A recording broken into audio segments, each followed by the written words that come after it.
ইয়াসিবার চোখের সামনে দিয়ে অন্য একটা মেয়েকে নিয়ে তাদের বেডরুমে গিয়ে দরজা লক করে দিল আফরিদ। তা দেখে নীরবে অশ্রু বিসর্জন দিচ্ছে ইয়াসিবা। জীবনে কি পাপ করেছিল কে জানে, যে আজ ওকে এইসব দেখতে হচ্ছে। বিয়ে 3 মাস হয়ে গেল, আজও আফরিদ ইয়াসিবাকে আপন করে নিতে পারেনি। প্রতিটি মুহূর্তে ইয়াসিবাকে সে অবহেলা করে। ঘৃণা কি না পারে। মুহূর্তে 2 বছরের ভালোবাসা ঘৃণার ভয়ঙ্কর আস্তরণ পড়ে ঢেকে গেছে।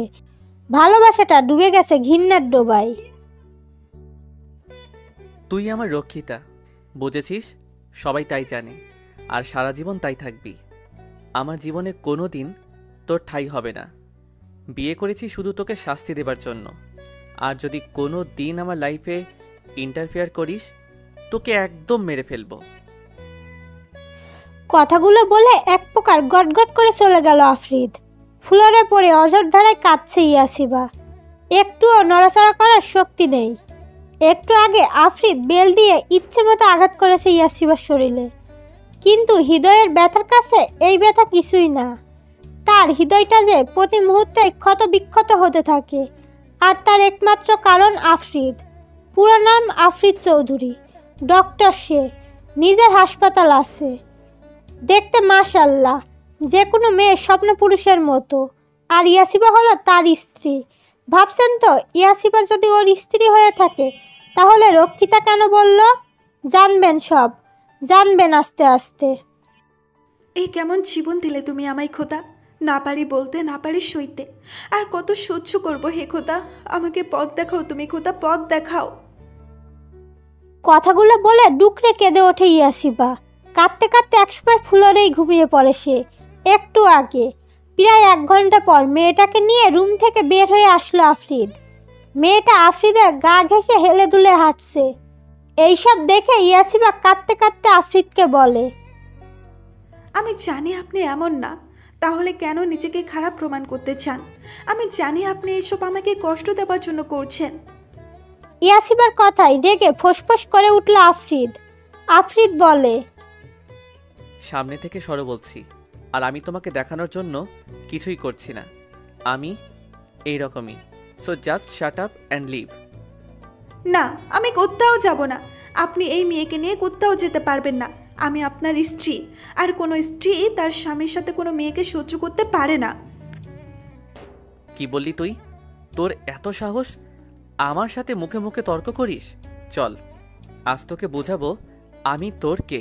চল। ইয়াসিবার হাত শক্ত করে চেপে ধরে টানতে টানতে নিয়ে গেল আফরিদ। এক প্রকার ফ্লোরে ছুঁড়ে মারল। ফ্লোরে পড়ে ব্যথায় কুকিয়ে উঠল ইয়াসিবা। তারপর নিজের পরনের বেল খুলে ইচ্ছে মতো মেরে কথাগুলো বলে চলে গেল সে। রাত 2টা, ড্রিঙ্কস করে হেলতে দুলতে নিজের রুমে প্রবেশ করলো আফরিদ। হাতে ঘরের লাইট অন করতেই ফ্লোরে ইয়াসিবাকে পড়ে থাকতে দেখলো। কেমন যেন কাঁপছে মেয়েটা। আফরিদ ধীরে ধীরে এগিয়ে গেল ইয়াসিবার কাছে। ইয়াসিবার মাথার কাছে বসলো সে। ইয়াসিবার মুখে চুলগুলো এলোমেলো হয়ে পড়ে আছে। আফরিদ আলতো করে হাত ছোঁয়ালো ইয়াসিবার কপালে। আটকে ওঠে আফরিদ। জ্বরে গা পুড়ে যাচ্ছে মেয়েটার। আফরিদ তাড়াতাড়ি উঠে দাঁড়ালো। তারপর বাথরুমে গিয়ে চোখে মুখে পানি দিয়ে এসে ইয়াসিবাকে কোলে করে খাটে শুইয়ে দিল এবং গায়ে একটা কম্বল জড়িয়ে দিল। একটা ইনজেকশন পুশ করে দিল ইয়াসিবার হাতে। তারপর নিচে গিয়ে নিজ হাতে স্যুপ বানিয়ে এনে খাইয়ে দিয়ে মেডিসিন খাইয়ে দিল। সারা রাত ইয়াসিবাকে জলপট্টি দিল আফরিদ। ইয়াসিবার শাড়ি খুলে পুরো শরীর মুছে দিল। তাও যেন ইয়াসিবার জ্বর কমছে না, জ্বরে কাঁপছে অনবরত। আফরিদ নিজের শার্ট খুলে এসে নিজেই কম্বলের নিচে এসে শক্ত করে জড়িয়ে ধরল ইয়াসিবাকে। একেবারে অদ্ভুত স্নিগ্ধতায় ভরে গেল মনটা। মেয়েটা তার বুকে থাকলে শান্তি লাগে আফরিদের। মনে হয় বিধাতা যেন সব সুখ ওর দিয়ে দিয়েছে।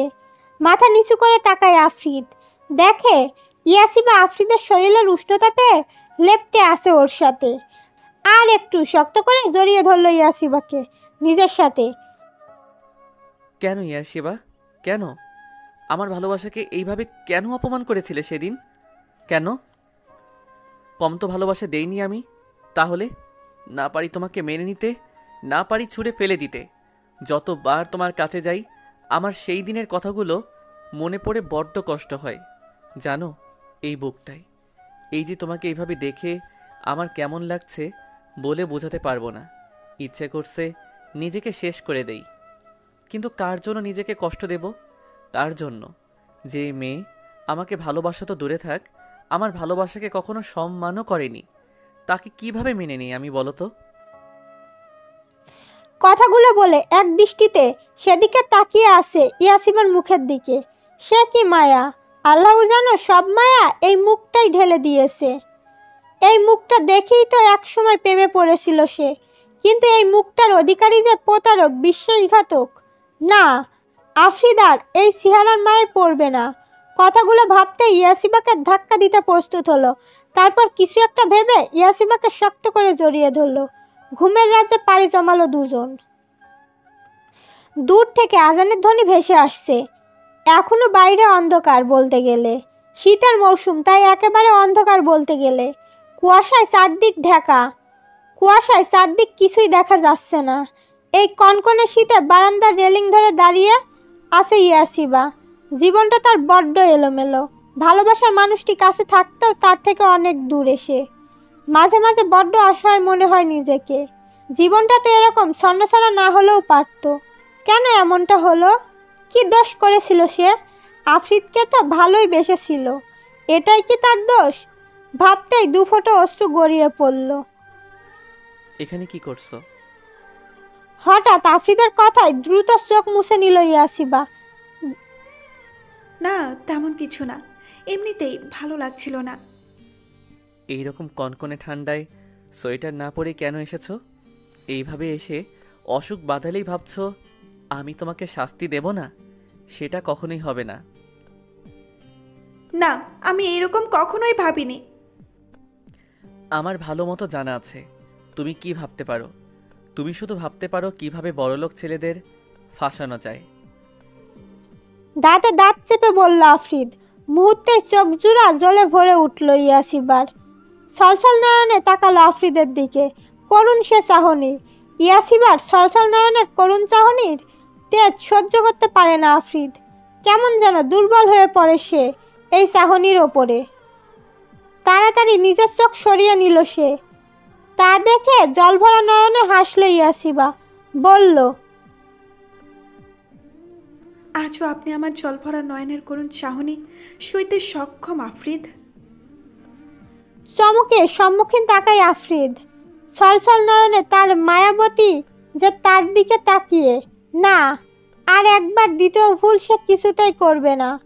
সে ইয়াসিবাকে শুধু কষ্ট দিতে বিয়ে করেছে, শুধু কষ্ট। তোমার ফালতু কথা অফ করে গায়ে সোয়েটার জড়িয়ে নাও, তারপর নাস্তা বানাও। আমার শীত করছে না। সেটা কি আমি তোমার থেকে জিজ্ঞেস করেছি? চিন্তা যখন হয় তখন সরাসরি বললেই তো পারেন। দ্রুত পদে হেঁটে আফ্রিদ কাছে এলো ইয়াসিবার। তারপর শক্ত করে চেপে ধরল ওর গাল। শক্ত গলায় বলে, আমি কখনোই তোমাকে নিয়ে চিন্তা করি না। আমাকে সে আফ্রিদ ভেবো না যে সবসময় তোমার আগে পিছে ঘুরবে আর তোমার কষ্টে তার বুক জ্বলবে। সে আফ্রিদকে অনেক আগেই তুমি নিজ হাতে মেরে মাটি চাপা দিয়ে দিয়েছ। এখন যে তোমার সামনে দাঁড়িয়ে আছে সে আফ্রিদ তোমাকে ঘৃণা করে, প্রচুর ঘৃণা, বুঝেছ? তাহলে আমাকে আঘাত করে নিজে কেন কষ্ট পেয়ে নিজের হাত নিজেই কাটলেন? কেন আমার জ্বর আশায় অস্থির হয়ে আমার সেবা করলেন? কেন আমাকে বুকে জড়িয়ে নিয়ে ঘুমাইলেন? উত্তর দিন। আফ্রিদের চোখের দিকে তাকিয়ে এক নাগারে কথাগুলো বলল ইয়াসিবা। ইয়াসিবাকে ছেড়ে অন্যদিকে তাকালো আফ্রিদ। বলল, এই সব কিছুর উত্তর আমি তোমাকে দিতে বাধ্য নই। হাসলো ইয়াসিবা। বলল, আমি জানি কারণটা কি, কারণ আজও আপনি আমাকে ভালোবাসেন। ইয়াসিবার দিকে তেড়ে গিয়ে ওর চুলগুলো শক্ত করে চেপে ধরল আফ্রিদ।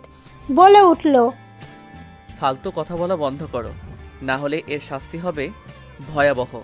নাও go and make breakfast for me. আমাকে অফিস যেতে হবে। তোমার এসব থার্ড ক্লাস মার্কা কথা শোনার টাইম আমার নেই। বলে গটগট পায়ে চলে গেল আফ্রিদ। দুর্বল চোখে সেদিকে তাকিয়ে রইল ইয়াসিবা। আফ্রিদ কি কখনোই তার ভালোবাসাটা বুঝবে না? শুধু ঘৃণাই করে যাবে? বুক ছিঁড়ে দীর্ঘশ্বাস বেরিয়ে এলো ইয়াসিবার। ছোট ছোট পা ফেলে চলল সে ব্রেকফাস্ট বানাতে। রান্নাঘরে রান্না করছে ইয়াসিবা। রান্না করছে সে ঠিকই, কিন্তু মন আর এখানে নেই। তরকারি নাড়াচাড়া করতে গিয়ে একসময় হাতে সেকা লেগে যায়। ব্যথায় কুকিয়ে ওঠে ইয়াসিবা। জলদি গিয়ে ট্যাবের নিচে হাত রাখে। জ্বলছে জায়গাটা প্রচুর, কিন্তু এইসব ব্যথা ইয়াসিবার কাছে তুচ্ছ মনে হয়। সেদিকে ভ্রুক্ষেপ না করে ইয়াসিবা সব রান্না শেষ করে টেবিলে সাজিয়ে রাখে। কাজের মাঝেই আফ্রিদকে নিচে নামতে দেখে ইয়াসিবা। আকাশি রঙের শার্ট আর সাদা ডেনিম প্যান্টে যেন রাজপুত্রের মতো লাগছে আফ্রিদকে। সিল্কি চুলগুলো কপালে লেপটে আছে। মাত্রই শাওয়ার নিয়েছে, তাই স্নিগ্ধ দেখাচ্ছে। বেশিক্ষণ তাকিয়ে থাকলো না ইয়াসিবা, দ্রুত চোখ সরিয়ে নিল। আফ্রিদ এসে চেয়ার টেনে বসে পড়ল। ইয়াসিবা তাকে খাবার বেড়ে দিল। আফ্রিদ একবার খাবারের প্লেটের দিকে তাকিয়ে আবার ইয়াসিবার দিকে তাকালো। তার বলতে ইচ্ছে করছে, ইয়াসিবা আমার পাশে বসে খাও, কিন্তু চেয়েও বলতে পারছে না সে। কিছুক্ষণ স্থির হয়ে বসে থেকে খাবার খাওয়া শুরু করলো, কিন্তু খাবার গলা দিয়ে নামছে না। ভালোবাসার মানুষটি যদি সামনে না খেয়ে দাঁড়িয়ে থাকে, কেউ বা খেতে পারে না। অল্প খেয়ে উঠে পড়ে আফ্রিদ। বেসিনে গিয়ে হাত ধুয়ে দ্রুত প্রস্থান করলো, কারণ সে দেখেছে ইয়াসিবার চোখে জল, আর এই একটা জিনিসই তাকে বারবার দুর্বল করে ফেলে। আফ্রিদের যাওয়ার পথে করুণ চোখে তাকিয়ে রইল ইয়াসিবা। তার খুব ইচ্ছা ছিল আফ্রিদের জন্য সে রান্না করবে, সে আফ্রিদকে খাবার বেড়ে খাওয়াবে। আফ্রিদ তাকে খেতে না দেখে জোর করে খাইয়ে দিবে, কাজে যাবার আগে তার কপালে ঠোঁট ছুঁয়ে দিবে। কিন্তু তার ভাগ্যে যে স্বামীর ভালোবাসা নেই। ভালোবাসা যে ছিল না এমনটা না, শুধু কিছু ভুল বুঝাবুঝির কারণে ভালোবাসাটা ঘৃণার মোড়াকে মরিয়ে গিয়েছে। ইয়াসিবা আফ্রিদের ফেলে যাওয়া খাবারটুকুই খেতে লাগলো। শুনেছে স্বামীর এঁটো খেলে নাকি ভালোবাসা বাড়ে, যদিও এইসব গুজব মনে করে অনেকে। তবুও স্বামীর এঁটো খেতে ক্ষতি কি? ভালোবাসে তো সে মানুষটাকে। ওয়ালেটটা ভুলে বাড়িতে রেখে যাওয়ায় আবার ফিরে আসে আফ্রিদ, কিন্তু বাড়ির গেটের কাছে আসতেই থমকে দাঁড়ায় সে।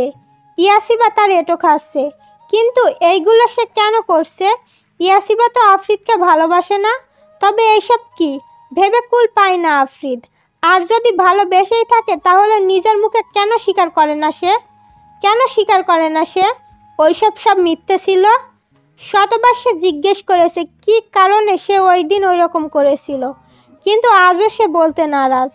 তাই তো ইয়াসিবা যদি ভালোবেসে থাকে, তাই তার জন্যই বিভিন্ন মেয়েদেরকে টাকা দিয়ে বাড়িতে আনে। তবে রুমে গিয়ে সে রুমের অ্যাটাচড মিনি ছাদে চলে যায় আর মেয়েটাকে বলে দেয় যেন কাছে না আসে। আর যখন ইয়াসিবা এইসব দেখে কাঁদে, তখন মন চায় প্রিয়তমাকে বুকে টেনে নিতে, কিন্তু পারে না, সে কিছুতেই পারে না। অতীতের কথাগুলো যে তাকে বড্ড পোড়ায়। ইয়াসিবার দিকে গভীর দৃষ্টিতে তাকিয়ে থাকে। নিস্তব্ধ ওপরে চলে যায় আফ্রিদ। ওয়ালেটটা নিয়ে এক পলক ইয়াসিবার দিকে তাকিয়ে বাড়ি থেকে বের হয়ে যায়। হাসপাতালে এসে রুগী দেখা শুরু করে আফ্রিদ। ভালো ডাক্তার হওয়ায় প্রচুর রুগী হয় প্রতিদিন। আফ্রিদ যখন কাজে ব্যস্ত, তখন হঠাৎ করে কেবিনে ঢুকে পড়ে একটি মেয়ে। সে এসেই পাশ থেকে আফ্রিদকে জড়িয়ে ধরে। এদিকে হতভম্ব হয়ে আসে আফ্রিদ। ঝড়ের গতিতে কি হয়ে গেল বুঝে উঠল না আফ্রিদ। ব্যাপারটা বুঝতে পেরে এক ঝটকায় মেয়েটাকে সরিয়ে দেয় আফ্রিদ। তারপর রেগে বলে, এইসব কি আয়শা, তোমার বিহেভ এমন কেন? কতদিন বলেছি আমার ডিউটির সময় আমার কাছে আসবে না। ইনফ্যাক্ট আমার ধারের কাছেও তোমায় আসতে বারণ করে দিয়েছি। আফ্রিদ পাশে তাকাতেই দেখে পেশেন্টগুলো তার দিকে কেমন যেন করে তাকিয়ে আছে। তা দেখে আফ্রিদ আয়েশাকে আবারও দাঁতে দাঁত চেপে বলে, লিভ নাও, আমার কাজ আছে, এখন যাও। আফ্রিদের রাগী ধমক খেয়ে আয়েশা কাঁদো কাঁদো হয়ে কিছু বলবে, কিন্তু আফ্রিদের রাগী চোখ আর রক্তিম চেহারা দেখে ভয়ে এক ঢোক গিলে জলদি জায়গা ত্যাগ করলো। আয়েশা যেতেই আফ্রিদ আবারও নিজের কাজে মনোযোগ দিল। এই মেয়েটাকে আফ্রিদের কাছেই অসহ্য লাগে। যখন তখন হুটহাট আফ্রিদকে জড়িয়ে ধরে, যা আফ্রিদের চরম বিরক্ত লাগে। মাঝে মাঝে তার মন চায় ঠাঠিয়ে দুটো চর মারতে, কিন্তু আফ্রিদের মা মিসেস কায়া চৌধুরীর জন্য পারে না, কারণ আয়েশা যে তার আদরের বোনের মেয়ে।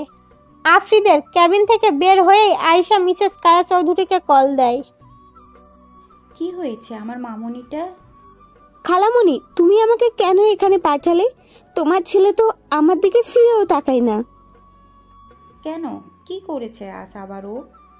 আমি ওর কেবিনে গিয়ে ওকে জড়িয়ে ধরেছিলাম, আর ও আমাকে এতগুলো মানুষের সামনে ধমকে বাইর করে দিল। চেষ্টা করতে থাকো মামুনি, এক সময় ঠিক পারবে। আর কত 3 বছর ধরে চেষ্টা করছি। ইভেন 3 বছর বাদ দাও, আমি সেই ছোট্ট থেকে ওকে ভালোবাসি, কিন্তু ও আমার দিকে ফিরেও তাকায় না। কি যে করব এই ছেলেটাকে নিয়ে। এই ইয়াসিব আর ভূত কবে যে মাথা থেকে নামবে আল্লাহ জানে। আমার ছেলেটাকেও আমার থেকে দূরে নিয়ে গিয়েছে। তুমি চিন্তা করো না, I will try my best. আচ্ছা, আর দেখি আমি কিছু করতে পারি কিনা। আচ্ছা, রাখছি। বাগানে দাঁড়িয়ে দাঁড়িয়ে গাছে পানি দিচ্ছে ইয়াসিবা। পাশেই একটা গাছ মারা গেছে, তার জন্য ভীষণ মন খারাপ তার। এই ফুল গাছটার নাম কি তা জানে না ইয়াসিবা, তবে আফ্রিদকে যবে থেকে ভালোবাসে তখন থেকে এই গাছটা তার সাথে ছিল। আফ্রিদ থেকে দূরে যাওয়ার পরেও অনেক যত্ন করে রেখেছে, কতবার শুকিয়ে যেতে চাইছিল, কিন্তু ইয়াসিবা সযত্নে আঁকলে রেখেছে। কিন্তু আজ 2 দিন ধরে এত চেষ্টা করার পরেও গামছাটা মারা গেল। ভীষণ রকমের কান্না পাচ্ছে আমার। ইয়াসিবা গাছটাকে তার আর আফ্রিদের ভালোবাসার প্রতীক ভাবত। যতক্ষণ গাছটা ছিল সে মনে করত তাদের ভালোবাসা আছে, কিন্তু গাছটা শুকিয়ে গেছে। তবে কি তাদের ভালোবাসাটাও এই গাছটার মতো শুকিয়ে গেল? গাছটার গায়ে আলতো স্পর্শ করে ইয়াসিবা বলল, আমার ভালোবাসা কি এতই দুর্বল যে এক নিমিষে শেষ হয়ে যাবে? আমি তো মন প্রাণ উজাড় করে ভালোবেসেছি, তবে কেন আমার সাথে এমনটা হলো? আমি এতিম বলে এতিমের কি ভালোবাসা পাবার অধিকার নেই? চোখ দিয়ে পানি গড়িয়ে পড়ল ইয়াসিবার। চোখের পানিটুকু মুছে চলে আসতে নিবে, তখন তার চোখ আটকে যায় সে শুকিয়ে যাওয়ার গাছটার দিকে। সেই গাছটার গোড়ার দিক থেকে ছোট্ট একটা চারা গাছ উঠেছে। এটা দেখে ইয়াসিবার চোখের কোণে মিষ্টি একটা হাসি উকি দিল। তার ভালোবাসা কখনো শেষ হতে পারে না। পুরনো ভালোবাসার অতীতগুলো শুকিয়ে গেলে কি হবে? ইয়াসিবা ঠিক এই নতুন চারা গাছটার মতো নতুন ভালোবাসাময় স্মৃতি তৈরি করবে। খুশি খুশি মনে ইয়াসিবা বাড়ির ভেতরে গিয়ে আফ্রিদের পছন্দের খাবার ভুনা খিচুড়ি আর গরুর মাংসের ভুনা রান্না করলো, সাথে শুটকি ভর্তা। আফ্রিদের অনেক পছন্দের খাবার। ইয়াসিবা যখন প্রথমবার আফ্রিদের জন্য এইসব রান্না করে নিয়ে গিয়েছিল, তখন আফ্রিদ সে কি তৃপ্তি সহকারে খেয়েছিল। ইয়াসিবার হাতে সেদিন অসংখ্য চুমো খেয়েছিল। পুরনো দিনের কথাগুলো মনে পড়লেই মনটা আনন্দে ভরে যায়। 7-5 ভাবতে ভাবতে ইয়াসিবা সব রান্না শেষ করে ফেলে।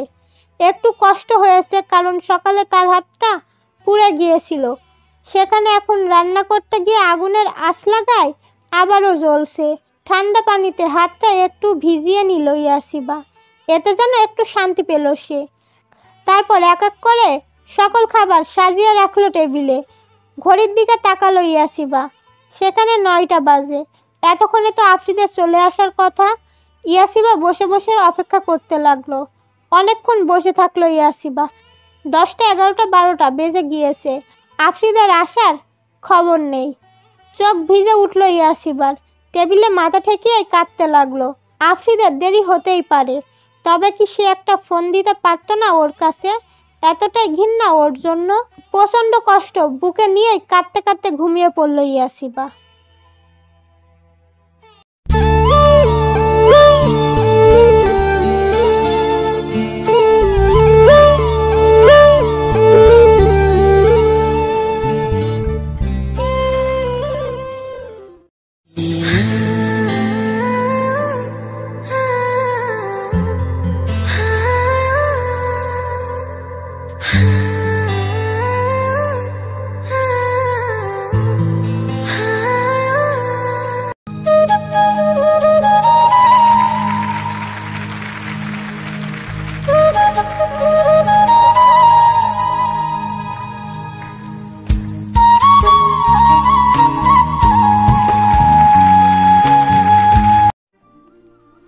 12:30 হাসপাতাল থেকে বের হয় আফরিদ। আজ পেশেন্ট একটু বেশিই ছিল, এই জন্যে দেরি হয়ে গিয়েছে। বাড়িতে পৌঁছাতে 15 মিনিট লাগলো আফরিদের।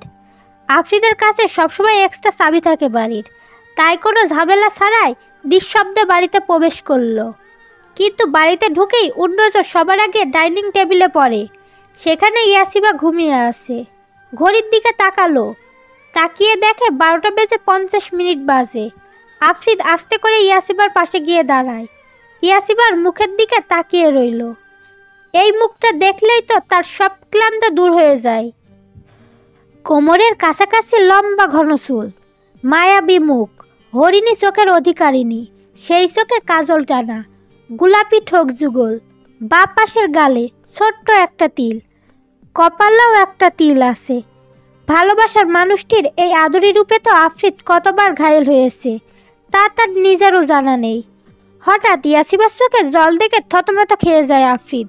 তবে কি তার জন্যই অপেক্ষা করতে করতে ঘুমিয়ে গেছে মেয়েটা? ইয়াসিবার আর একটু কাছে যেতেই ওর হাতের দিকে নজর যায় আফরিদের। দেখে ইয়াসিবার হাত পুড়ে গিয়ে ফোসকা পড়ে গিয়েছে, ফুলাও আছে অনেকটা। মুহূর্তেই মুখটা ফ্যাকাশে হয়ে যায় আফরিদের। তার জন্যে রান্না করতে গিয়েই মনে হয় হাতটা পুড়িয়েছে, বাট ক্রিমটাও লাগায়নি মেয়েটা। ইনফেকশন হয়ে গেলে তখন কি করত?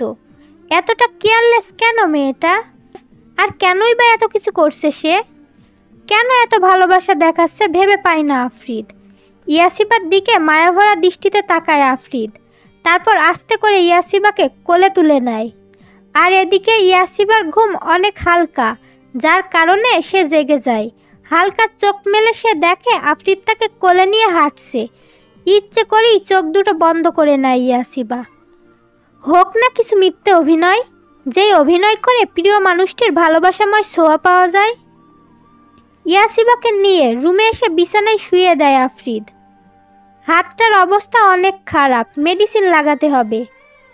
তাই উঠে দাঁড়াতে নেয় আফরিদ, কিন্তু পারে না, কারণ ইয়াসিবা তার শার্ট শক্ত করে খামচে ধরে রেখেছে। ইয়াসিবা ইচ্ছে করেই ধরে রেখেছে। মনে মনে একরাশ অভিমান করে থাকলেও আফরিদকে কাছে পেয়ে দূরে যেতে দিতে চায় না ইয়াসিবা। ইয়াসিবার চোখ দিয়ে অভিমানের অশ্রুধারা বইতে লাগলো। আফরিদ বুঝতে পেরেছে ইয়াসিবা সজাগ আছে। ওর চোখের জল রাশিগুলো মুক্তের মতো জলজল করছে। ইয়াসিবার দিকে খানিক তাকিয়ে থেকে আস্তে করে বলে আফরিদ, ছাড়ো আমাকে। বলে আরো শক্ত করে আঁকড়িয়ে ধরে আফরিদকে ইয়াসিবা। কি ছাড়ো আমাকে একটু, আমি এখানেই আছি, কোথাও যাচ্ছি না, শুধু যাব আর আসবো। আফরিদের কথায় আশ্বস্ত হয়ে ওকে ছেড়ে দেয় ইয়াসিবা। চোখ খুলে অন্যদিকে তাকিয়ে রইল। আফরিদ গিয়ে ফার্স্ট এড বক্সটা নিয়ে আসে, ইয়াসিবার পাশে বসলো। আর সেটা ইয়াসিবা বুঝতে পেরেও তাকালো না ওর দিকে। আফরিদ ইয়াসিবার পোড়া হাতটা হালকা হাত ছোঁয়াতেই চমকে উঠে হাতটা সরিয়ে নিতে চায় ইয়াসিবা, কিন্তু তার আগেই ওর হাতটা খপ করে ধরে ফেলে আফরিদ। ইয়াসিবা কাপা গলায় জিজ্ঞেস করে, কি করছেন? কি হাত ধরছেন কেন? কেন আমি হাত ধরতে পারি না? আমি সেটা কখন বললাম? তো কি বোঝাতে চাইছো তুমি? আমি তোমার হাজবেন্ড, আমার অধিকার আছে তোমাকে ছোঁয়ার। হ্যাঁ আমি জানি। ইয়াসিবাকে বলতে না দিয়ে আফরিদ আবারও বলে, তারপর কি? হ্যাঁ, আমি ধরলে হাতে ফোসকা পড়ে? হ্যাঁ, ওই আকাশ তোমার হাত ধরলে বড্ড ভালো লাগে, তাই না? আফরিদের মুখে এইসব কথা শুনতেই ঘৃণায় চোখ বুজে নেয় ইয়াসিবা। ওর সারাটা শরীর ঘিন ঘিন করছে। এতটা খারাপ কথা কিভাবে বলতে পারলো আফরিদ তাকে? তার কি একটুও বুক কাঁপলো না? ইয়াসিবা উঠে যেতে নিতেই আফরিদ তার হাত ধরে আবারও বসিয়ে দেয়। রাগে শরীর জ্বলে যাচ্ছে ইয়াসিবার। এতটা আদিক্ষেতা তাকে নিয়ে কেন করছে? যদি তাকে সহ্যই করতে না পারে তাহলে কেন এখন আটকে রেখেছে? ইয়াসিবা ধীর কণ্ঠে বলল, আমাকে ধরে রেখেছেন কেন? ছাড়ুন, আমি ঘুমাবো। নিচে বিছানা করা লাগবে। আজ নিচে ঘুমানো লাগবে না, বিছানাতে ঘুমাও। ইনফ্যাক্ট আজ থেকে বিছানায় ঘুমাও তুমি। তো আমি বিছানায় ঘুমালে আপনি কোথায় ঘুমাবেন? আমিও বিছানাতেই ঘুমাবো। আফরিদের এমন কথা শুনে বড় বড় চোখ করে ওর দিকে তাকাই ইয়াসিবা। তা দেখে আফরিদ বলল, এভাবে তাকানোর কিছু নেই, আমরা স্বামী স্ত্রী এক বিছানায় ঘুমাতেই পারি। এখন আর কথা না বলে এখানে বসো। আফরিদ ইয়াসিবাকে নিয়ে বিছানায় বসলো। তারপর ফার্স্ট এড বক্স নিয়ে তুলোয় মেডিসিন লাগিয়ে ইয়াসিবার পুরো জায়গা পরিষ্কার করার জন্য লাগাতেই ব্যথায় কুকিয়ে ওঠে ইয়াসিবা। নিজের জামা খামচে ধরে দাঁতে দাঁত চেপে ব্যথা সহ্য করার প্রচেষ্টা চালাতে লাগলো। আফরিদ ইয়াসিবার দিকে তাকায় একবার, আবার ইয়াসিবার হাতে ফু দিচ্ছে। আফরিদ বুঝতে পারছে পুরো জায়গাটা প্রচুর জ্বলছে ওর, কিন্তু কিচ্ছু করার নেই, মেডিসিন লাগাতেই হবে, না হলে যে ঘাটা আরও বিগড়ে যাবে। ইয়াসিবার চাপা আর্তনাদে বুক কাঁপছে আফরিদের। চোখ জোড়া ভিজে উঠতে চাইছে বারবার, লাল হয়ে আসে। আফরিদ ভালোভাবে মেডিসিন লাগিয়ে ড্রেস আপ করে দিল ইয়াসিবার হাতে। ইয়াসিবার দিকে তাকায়, মেয়েটা ব্যথায় থরথর করে কাঁপছে। আফরিদ ওকে এরকম করতে দেখে অস্থির হয়ে ওকে জিজ্ঞেস করলো, কি হয়েছে তোমার, এরকম কাঁপছো কেন? ইয়াসিবা ভাঙা গলায় কোনো রকম ভাবে বলে,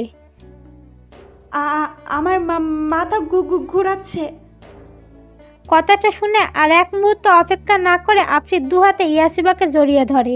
তারপর ওর মাথাটা বুকে চেপে ধরে পিঠে হাত বুলিয়ে দিতে দিতে বলল, হুশ, স্থির হও, কিছু হবে না, একটু শান্ত হও তুমি। নাও পানি খাও, অল্প একটু। আফরিদ পাশের টেবিল থেকে এক গ্লাস পানি নিয়ে ওকে খাইয়ে দিল। ইয়াসিবা একটু স্থির হতেই আফরিদ ওকে শুইয়ে দিল। তারপর উঠে যেতে নিলে ইয়াসিবা ওর হাত ধরতেই আফরিদ বলল, নিচে যাচ্ছি খাবার আনতে, এখনই চলে আসবো। ইয়াসিবা থেকে নিজেকে ছাড়িয়ে নিয়ে আফরিদ দ্রুত নিচে গিয়ে খাবার নিয়ে আসে। দুজনের জন্যই এনেছে। নিজের পছন্দের খাবারগুলো দেখে খাওয়ার লোভ সামলাতে পারছে না আফরিদ। রুমে এসে ইয়াসিবাকে আস্তে করে ওঠাতে গিয়েই ওর পিঠে আফরিদের হাতের চাপ লাগায় ব্যথা পায় ইয়াসিবা। তাই আহ করে ওঠে, কারণ কাল বেল্ট দিয়ে মারার কারণে এখনও ওর অনেক জায়গা ব্যথা রয়ে গেছে। ইয়াসিবাকে এরকম আর্তনাদ করতে দেখে বুঝতে বাকি রইল না আফরিদের, কালকের মারের জন্য শরীরে এখনও ব্যথা আছে। আফরিদ ইয়াসিবাকে আস্তে আস্তে খাওয়াতে থাকে,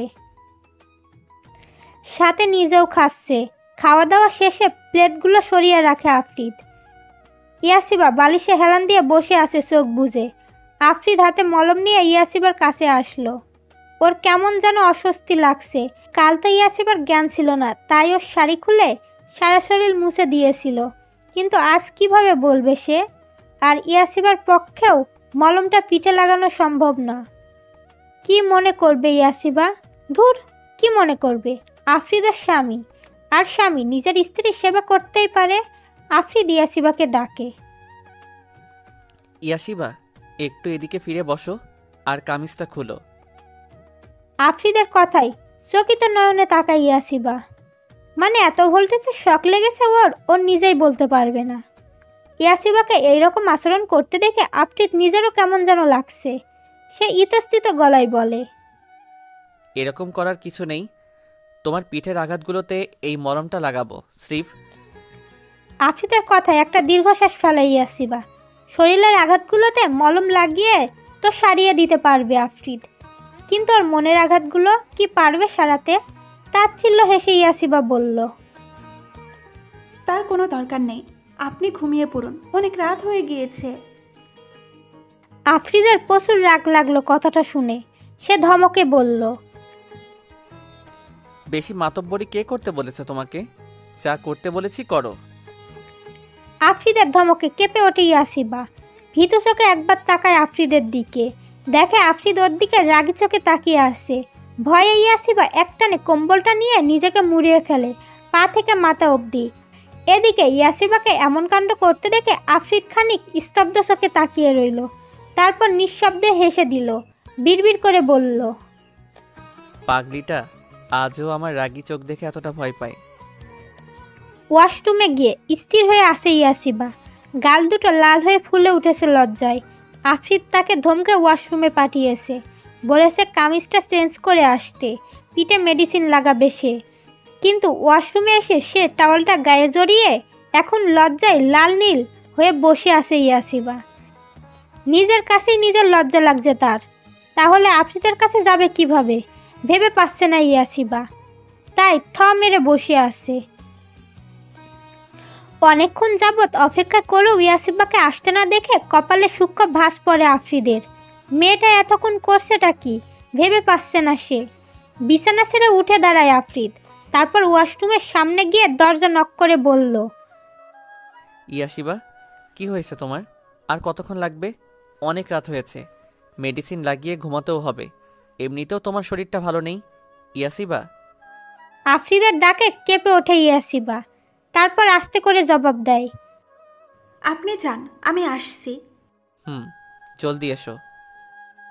আফ্রিদ গিয়ে বিছানায় ল্যাপটপ নিয়ে বসলো।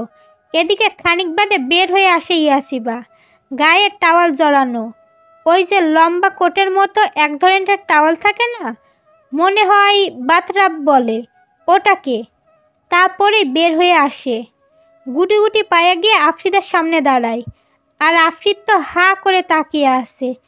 কতটা স্নিগ্ধ দেখাচ্ছে তার মায়াপরীকে। চোখ মুখে মনে হয় পানি দিয়েছে, তাই বিন্দু বিন্দু পানি জমে আছে। সামনে ছোট ছোট চুলগুলো ভেজা, আর মুখে কপালে লেপ্টে আছে। এক ধানে তাকিয়ে রইল আফ্রিদ। আফ্রিদকে এইভাবে তাকিয়ে থাকতে দেখে ইয়াসিবা লজ্জায় যেন পারে না মাটি খুঁড়ে তার মধ্যে ঢুকে যেতে। ইয়াসিবা হালকা একটু কাশি দিয়ে ওঠে, আর কাশির আওয়াজে আফ্রিদের ধ্যান ভাঙে।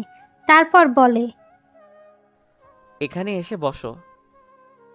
ইয়াসিবা কোনো কথা ছাড়াই আফ্রিদের মুখোমুখি বসলো। আফ্রিদ তাকিয়ে আছে ইয়াসিবার দিকে। মেয়েটা লজ্জায় লাল হয়ে আছে। আফ্রিদ শুনেছে মেয়েরা নাকি তাদের ভালোবাসার মানুষের সামনেই সবচেয়ে বেশি লজ্জা পায়।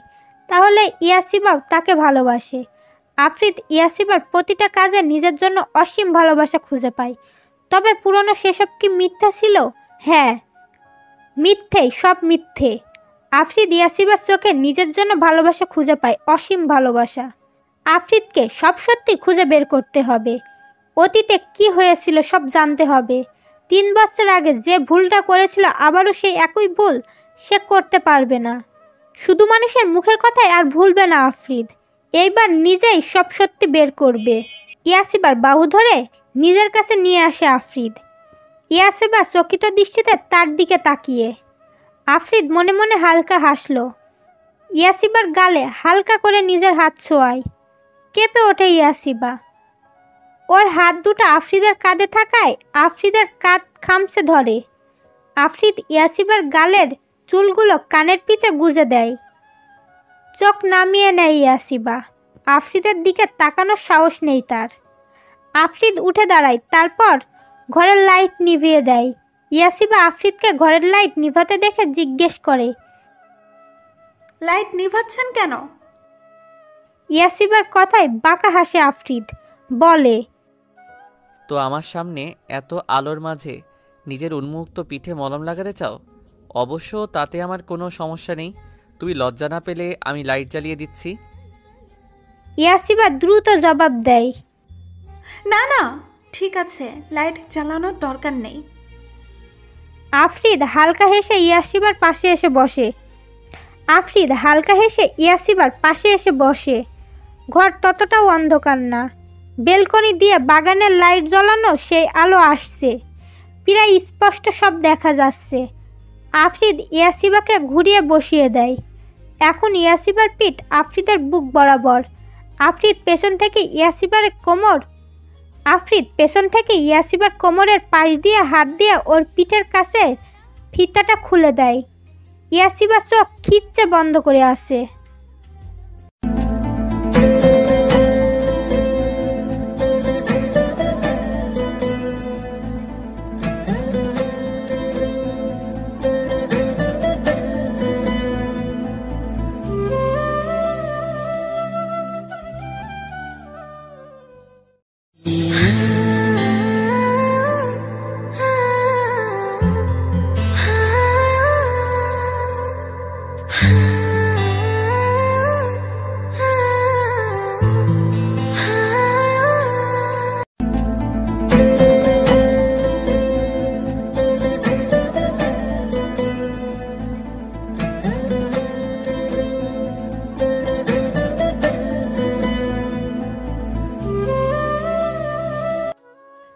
আফরিদ ইয়াসিবাকে ঘুরিয়ে বসিয়ে দেয়।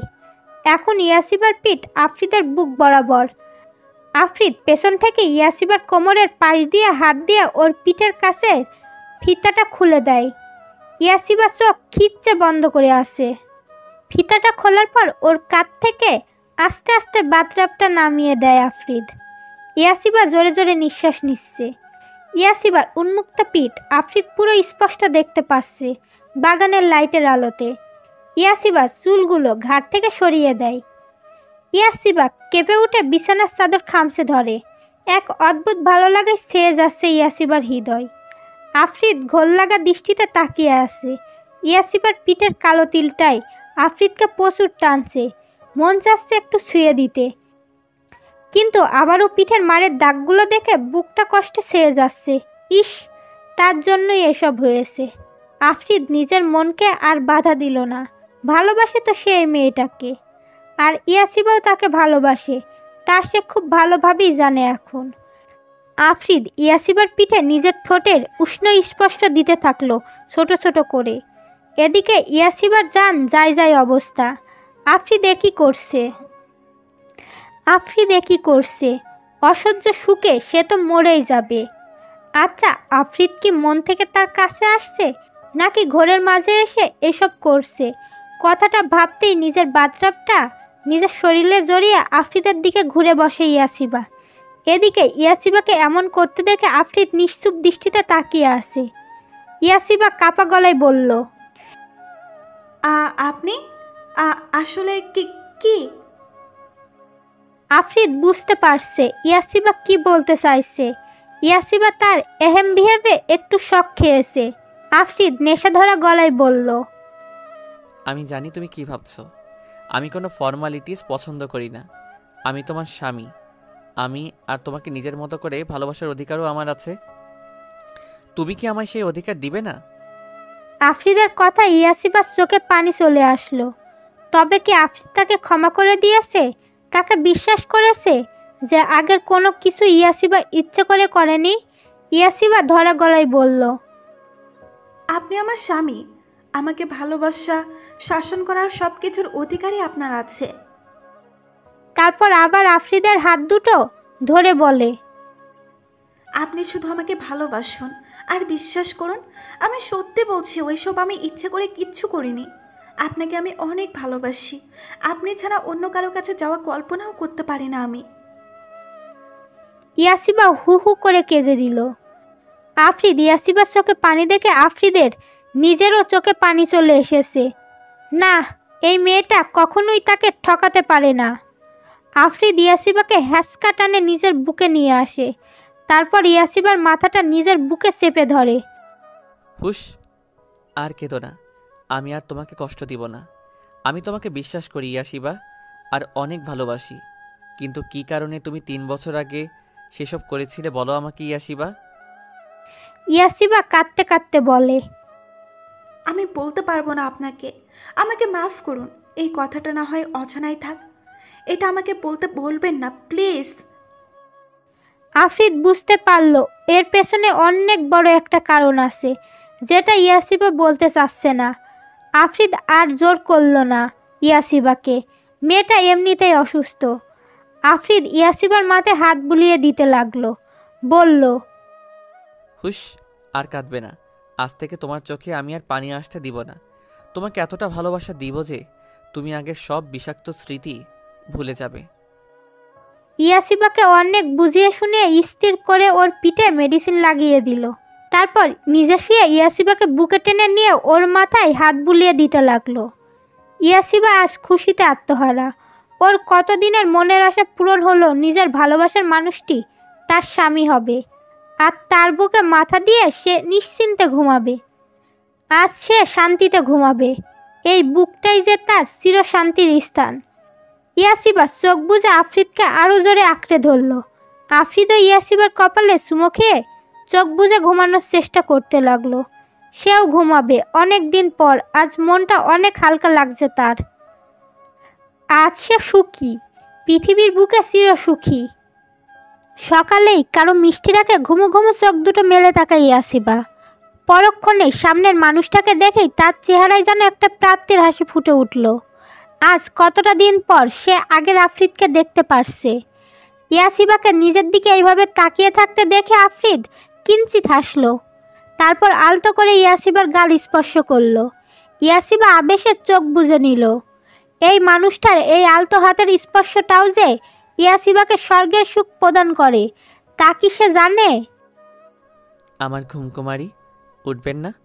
আজকের সকালটা আল্লাহ তাআলার নাম নিয়ে শুরু করা যাক। আফরিদের কথা ইয়াসিবা চোখ খুলে প্রাপ্তির হাসি দিল। এইটাই তো সে চেয়েছিল খোদার দরবারে এতদিন। অবশেষে তার রব তার দিকে মুখ তুলে তাকিয়েছে। ইয়াসিবা ছোট বাচ্চাদের মতো করে আদুরে আদুরে মুখ বানিয়ে 2 হাত ওপরে তুলে বাচ্চাদের মতো ভঙ্গি করে আফরিদকে বোঝালো যে তাকে কোলে নিয়ে ফ্রেশ করিয়ে আনতে। আফরিদ ইয়াসিবার কাণ্ড দেখে হেসে দিল। তারপর ইয়াসিবাকে কোলে তুলে নিয়ে তার নাকে নাক ঘষে দিয়ে বলল, এত বড় হয়ে গেলে এখন সে আগের বাচ্চা ইয়াসিবাই আছো? আমি আজীবন আপনার কাছে আগের ইয়াসিবা হয়েই থাকতে চাই, যে ইয়াসিবাকে আফরিদ ভালোবেসেছিল। আচ্ছা। হ্যাঁ। আফরিদ ইয়াসিবাকে নিয়ে ওয়াশরুমে নামালো। ওকে সুন্দরভাবে ফ্রেশ করিয়ে দিয়ে দুজনে একসাথে অজু করে এসে নামাজ আদায় করে নিল। মসজিদ দূরে হওয়ায় আফরিদ ঘরেই নামাজ পড়ল। নামাজ আদায় শেষে আফরিদ বলল, তুমি বারান্দায় যাও, আমি আসছি। কোথায় যাবেন আপনি? বললাম না আসছি। আচ্ছা। ইয়াসিবা বারান্দায় চলে গেল। শীতের ভোর হওয়াতে এখনো কুয়াশা কাটেনি, তবে ইয়াসিবার মনের কুয়াশা কেটে গেছে। মৃদু মন্দ বাতাস এসে ইয়াসিবার গা শুয়ে যাচ্ছে। নামাজ পড়ায় আজ কতটা সতেজ লাগছে, দেখেই বোঝা যাচ্ছে কতটা খুশি আজ মেয়েটা।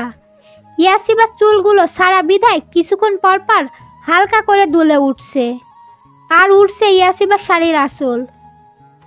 এই হৃদয় কাঁপানো দৃশ্য কেই বা না চায় দেখতে। কফি হাতে বারান্দার দরজার সামনে দাঁড়িয়ে নিজের প্রিয়তমার এই অপরূপ রূপ দেখতে ব্যস্ত আফরিদ। কানের পিঠে চুল গুজে দিয়ে পাশ ফিরে তাকাতেই আফরিদকে কফি হাতে বারান্দার দরজার সামনে দাঁড়িয়ে থাকতে দেখল ইয়াসিবা।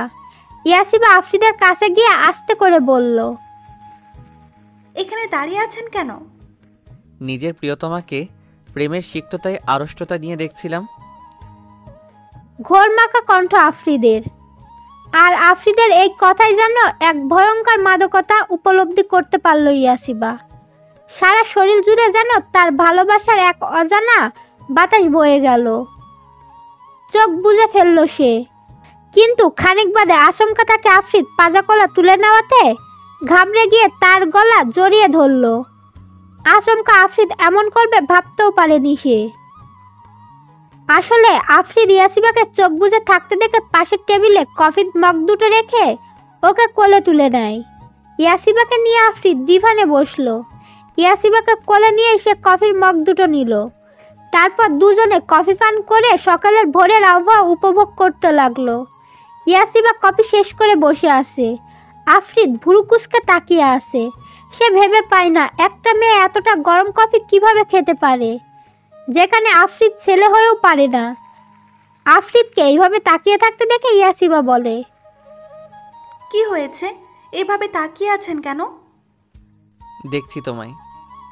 আমি কি করলাম? কিছুই করনি। তাহলে? তুমি সব কিছু এত গরম খাও কিভাবে? আমি পুরুষ মানুষ হয়েও পারি না গরম কিছু খেতে। আফরিদের কথা ইয়াসিবা খিলখিল করে হেসে উঠল। আর তার হাসিতে মাতাল আফরিদ বলল, এভাবে হেসো না সুন্দরী। কেন? এই যে বুকে বড্ড লাগে। বুকের বাপাস দেখে আফরিদ বলে। ইয়াসিবা আবারও হেসে দিল। আফরিদ বুকের বাপাস চেপে ধরে বলল, শেষ আমি।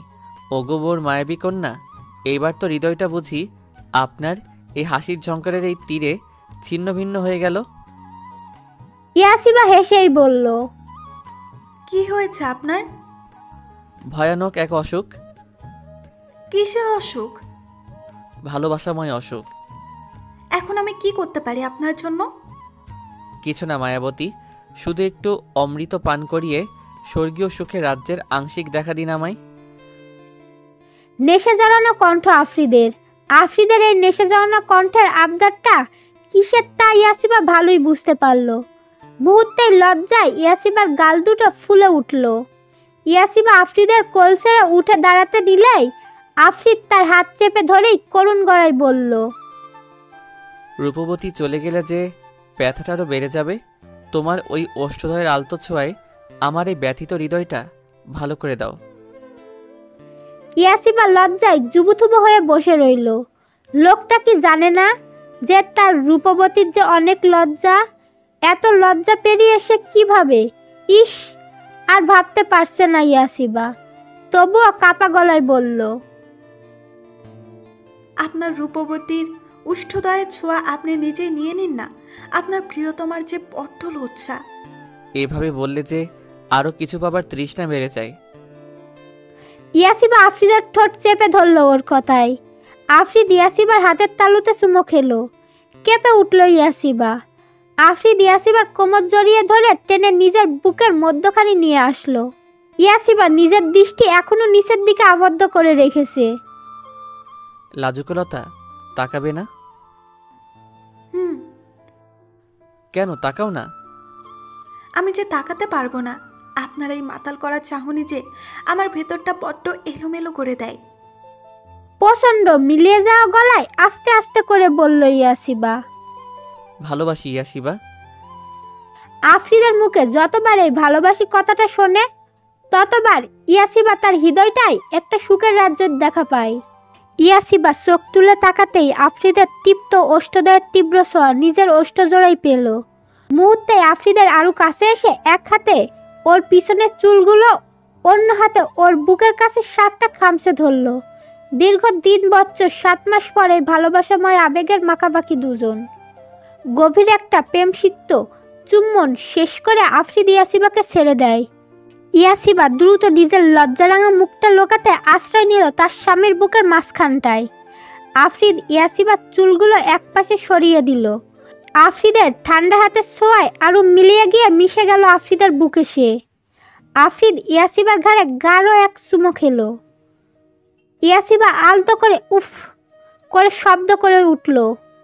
জোরে জোরে শ্বাস নিতে নিতে ইয়াসিবা বলল, এভাবে ছুবেন না গো, আমার যে মরণ হবে। ভালোবাসা উষ্ম স্পর্শে যদি মরণ হয় তবে আমিও মরতে চাই। ইয়াসিবা তাকালো আফ্রিদের দিকে। আফ্রিদের চোখ দুটো যেন তাকে বলছে, একটু তোর অধৈর্যরা ছোঁয়া দে না আমায়। আমি যে বড্ড কাঙাল, তোর ভালোবাসার কাঙাল। ইয়াসিবা ঝুঁকে এলো আফ্রিদের মুখের সামনে। মৃদু হেসে আফ্রিদ নিজের চোখ বুজে নিল। ইয়াসিবা ভালোবাসা দিয়ে তপ্ত এক চুমো খেলো আফ্রিদের কপালে, তারপর 2 চোখে, তারপর 2 গালে। ঠোঁটের দিকে তাকিয়ে থেমে গেল সে।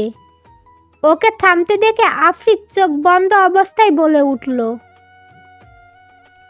এই ঠোরজোড়া কি কোনো ঘোর অন্যায় করেছে যে তারা এই সুন্দরীর অধরের একটুখানি ছোঁয়া পাচ্ছে না? ইয়াসিবা হাত দিয়ে আলতো স্পর্শ করলো আফ্রিদের ঠোঁট। আফ্রিদের ঠোঁট ইয়াসিবার আঙ্গুলে চুমো খেলো প্রতিবার যতবার ইয়াসিবা হাত ছোঁয়াইয়েছে।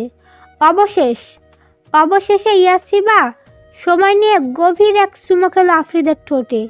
তারপর ঝাপটে ধরলো আফ্রিদকে। আফ্রিদও তাকে জড়িয়ে ধরলো। দুজন ভালোবাসার মানুষের জন্য এর চেয়েও আর সুখের সময় কী বা হতে পারে। আজ আফ্রিদ পরিপূর্ণ। হ্যাঁ, সে তার প্রিয়সীর ভালোবাসায় পরিপূর্ণ।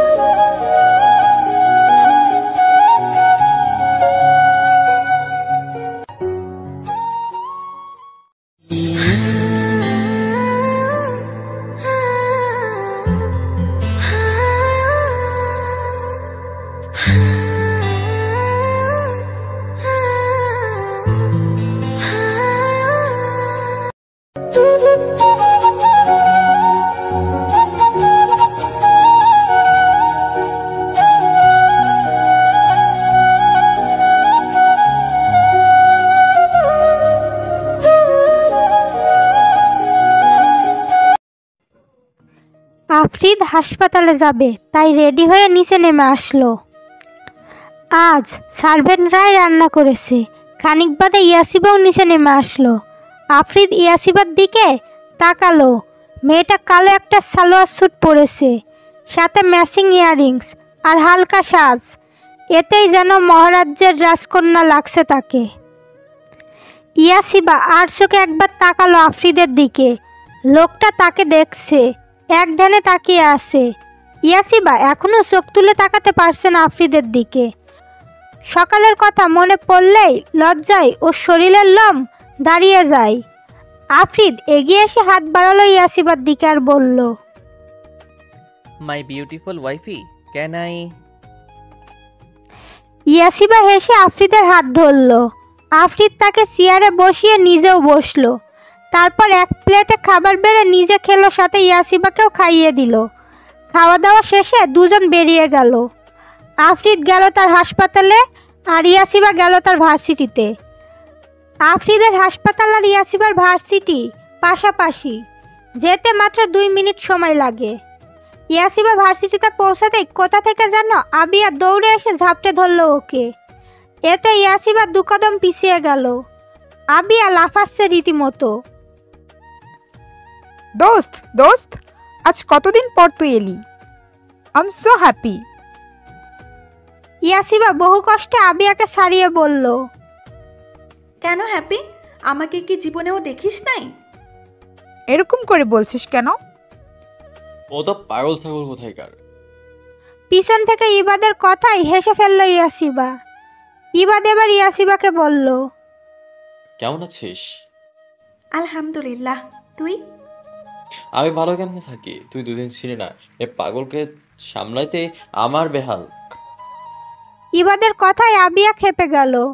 তেরে এসে বলল, কি বললি তুই? আমাকে দুবার পাগল বলেছিস।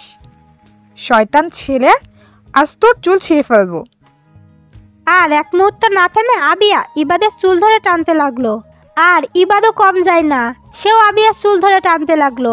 এদিকে বিস্ময়কর চোখে তাকিয়ে আছে ইয়াসিবা। সে জানে এই দুটো সারাদিন ঝগড়া করে, তাই বলে ভার্সিটির মাঝে এইভাবে চুল ধরে টানাটানি করবে ভেবে পাই না ইয়াসিবা। কে বলবে এই দুটো ভার্সিটির স্টুডেন্ট। ইয়াসিবা দ্রুত গিয়ে দুটোকে আলাদা করলো। এখন ইবাদ আর আবিয়া মাথা ধরে দাঁড়িয়ে আছে। আমার মাথা ঘুরে কেন? ঘুরবে না, চুল ধরে এমন টানাটানি করলে এমনই হবে। নাক মুখ কুচকে বলল ইয়াসিবা। দোস্ত, ওই আবিয়া হাতিটা যে কি খায়, এত শক্তি! আমার মাথা। ভালো হয়েছে, এখন মন চাইতেছে দুজনের মাথা একসাথে করে ঠাস করে বাড়ি মারি। আবিয়া ইয়াসিবার কথায় গুরুত্ব না দিয়ে বলল, আচ্ছা দোস্ত শোন। ইয়াসিবা তাকালে আবিয়া আবার বলে, দোস্ত ক্রাশ খেয়েছি। হ্যাঁ, সে তো তুই প্রতিদিনই খাস। না, এবার সিনিয়র ক্রাশ জামাই বানাবো ইচ্ছা আছে। এদিকে আবিয়ার কথাগুলো শুনে ইবাদের মুখ বেলুনের মতো চুপসে গেল। এই মেয়েটা কি বোঝে না যে ইবাদ তাকে কতটা ভালোবাসে? তাও কেন এমন করে সে? না, অনেক সুযোগ দিয়েছে সে, আর না। এইবার যা করার সব সরাসরি করবে সে। এই মেয়ে বেশি তিরিংমিরিং করলে দরকার পড়লে হাত পা ভেঙে দিয়ে তাকে কোলে নিয়ে ঘুরবে। দোস্ত এত জোস পোলা। এমন করে বলছিস যেন কোন দেশের রাজা। রাজা কি, তার থেকেও হ্যান্ডসাম, ড্যাশিং, উফ, পুরাই হিরো। জানিস কোথায় আছে সে এখন? আমি কিভাবে বলবো? প্রচন্ড বিরক্ত নিয়ে বলল ইয়াসিবা। ওই হসপিটালের মালিক সে, আর ডক্টরও। এতদিন যে কেন আমি দেখতে পাইনি আল্লাহ জানে। আমার চোখ যে কোথায় থাকে। পাশের হাসপাতাল দেখিয়ে বলল আবিয়া। চমকে আবিয়ার দিকে তাকালো ইয়াসিবা। এই হাসপাতালের মালিক তো আফরিদ। তবে কি তার কথাই বলল আবিয়া, নাকি সে ভুল শুনেছে? ইয়াসিবা কাপা হাতে নিজের ফোনে আফরিদ আর তার একটা ছবি বের করলো। এদিকে তো আবিয়া বকর বকর করেই যাচ্ছে। তাকে ত্রুটি দৃষ্টিতে তাকিয়ে ইবাদ। ইয়াসিবা আবিয়ার সামনে তাদের ছবি তুলে ধরলো। যেটা আজকে সকালেই তোলা, যেখানে আফরিদ ইয়াসিবার পেছন থেকে জড়িয়ে ধরে আছে আর ইয়াসিবার ঠোঁটের কোণে মিষ্টি হাসি। আবিয়া কথা থামিয়ে ছবিটার দিকে তাকিয়ে রইল। ইয়াসিবা জিজ্ঞেস করলো, এটাই কি তোর সেই ক্রাশ? হ্যাঁ দোস্ত, কিন্তু তুই ওনার সাথে মানে? অবাকে চরম পর্যায়ে আবিয়া। এই হাসপাতাল দ্য মেডিলা প্লাস এর মালিক মিস্টার আফরিদ চৌধুরী আমার হাজব্যান্ড। মানে বুঝতে পারছিস, আমি মিসেস আফরিদ চৌধুরী। ইবা তো এইবার এই কথা শুনে চোখ বড় বড় করে তাকালো। আবিয়া আর ইবা দুজনেই অবাক। ইয়াসিবা যে বিবাহিত তারা কেউ জানতো না। ইবাদ বলল, তুই সত্যি বিবাহিত? হ্যাঁ, আর আফরিদে আমার হাজব্যান্ড। তাহলে আমাদেরকে এতদিন বলিসনি কেন? তার পেছনে অনেক কাহিনী, বলবো একদিন সময় করে। কথাটা বলে ইয়াসিবা আবিয়ার দিকে তাকালো। মেয়েটা এখনো আহম্মক বনে দাঁড়িয়ে আছে। আবিয়ার এইভাবে স্ট্যাচু হয়ে দাঁড়িয়ে থাকতে দেখে হেসে ফেলল ইয়াসিবা। অনেক হাই ভোল্টেজের ঝটকা খেয়েছে বেচারি। যতবার কোনো ছেলের ওপর ক্র্যাশ খায় সেই ছেলে হয়তো বিবাহিত হয়, নয়তো তার গার্লফ্রেন্ড থাকে। ইয়াসিবা আলতো করে ডাকে আবিয়াকে। আবিয়া, সাথে সাথে আবিয়া জ্ঞান হারিয়ে পড়ে যেতে নিতেই ইবাদ তাকে ধরে ফেলল। ইবাদ অস্থির হয়ে আবিয়াকে কোলে তুলে নিয়ে বটগাছের নিচে গিয়ে বসলো। ইয়াসিবাও সাথে সাথে এলো। ইবাদ আবিয়ার গালে হালকা চড় মেরে বলল, এই আবিয়া, চোখ খোল, তাকা আমার দিকে। আবিয়া। ইবাদ অস্থির হয়ে গেছে। হঠাৎ আবিয়া যে জ্ঞান হারাবে ইবাদ ভাবতেও পারেনি। ইবাদের এমন হাইপার হতে দেখে ইয়াসিবা বলল, ভালোবাসিস আবিয়াকে? আবিয়াকে ডাকা থামিয়ে স্থির দৃষ্টিতে তাকালো ইবাদ। ইয়াসিবা আবার একই কথা জিজ্ঞেস করলো। ইবাদ এইবার বলল, হ্যাঁ, সত্যি ভালোবাসি। তাহলে বলিস না কেন? ও বুঝতে পারে না, আমার চোখের ভাষা কি বুঝতে পারে না ও? এই যে ও প্রতিদিন এক একটা ছেলেকে নিয়ে ক্রাশ খায়, এগুলো কথা বলে। ও কি আমার ব্যথিত চোখ কি দেখে না? জানিসই তো, ও একটু ছেলে মানুষই করে। তুই বলে দে না নিজের মনের কথা। ও যে পাগল ছাগল, ও সোজা কথাই বুঝবে না, ওকে থাপড়িয়ে বোঝানো লাগবে। রাগী গলা ইবাদের। ইয়াসিবা হেসে ইবাদের বাহুতে চাপড় মেরে বলল, রাগিস না, এইবার এর জ্ঞান ফিরা। ইবাদ মাথা ঝাঁকিয়ে ব্যাগ থেকে পানির বোতল বের করে আবিয়ার মুখে পানির ছিটা দিল। কিছুক্ষণের মাঝেই আবিয়ার জ্ঞান ফিরল।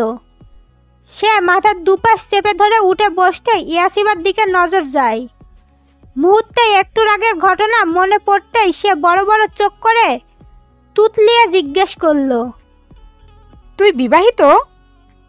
ইয়াসিবা মাথা ঝাঁকালো। তোর হাজব্যান্ড এই হসপিটালের মালিক আফরিদ চৌধুরী? ইয়াসিবা মৃদু হেসে আবারও মাথা ঝাঁকালো। সাথে সাথে আবিয়া ভ্যা করে কেঁদে দিল। এখন আমার কি হবে গো?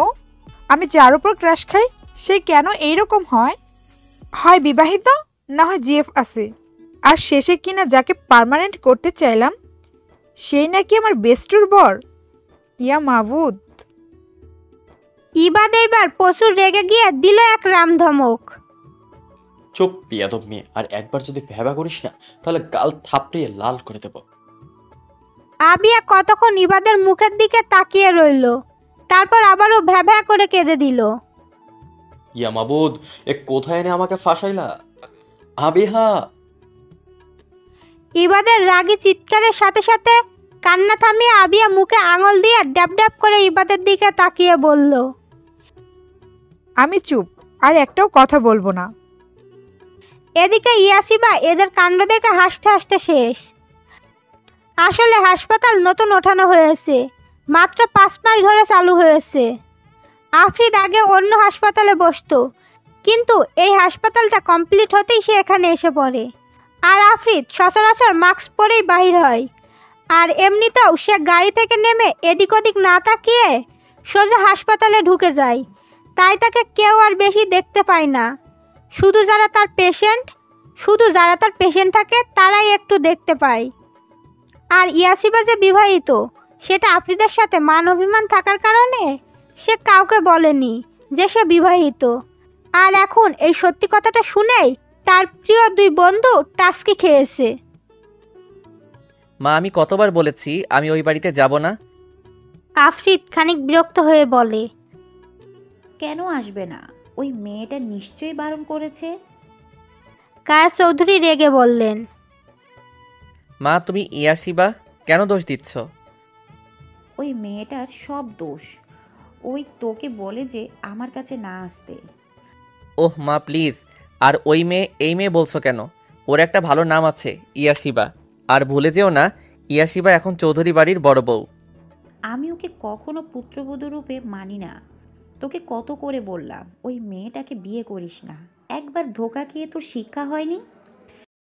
মা, I am fed up. I don't want to listen anything right now. Okay bye, take care. বলেই ফোন কেটে দিল আফ্রিদ। রাগে ওর মাথা ব্যথা শুরু হয়ে গিয়েছে।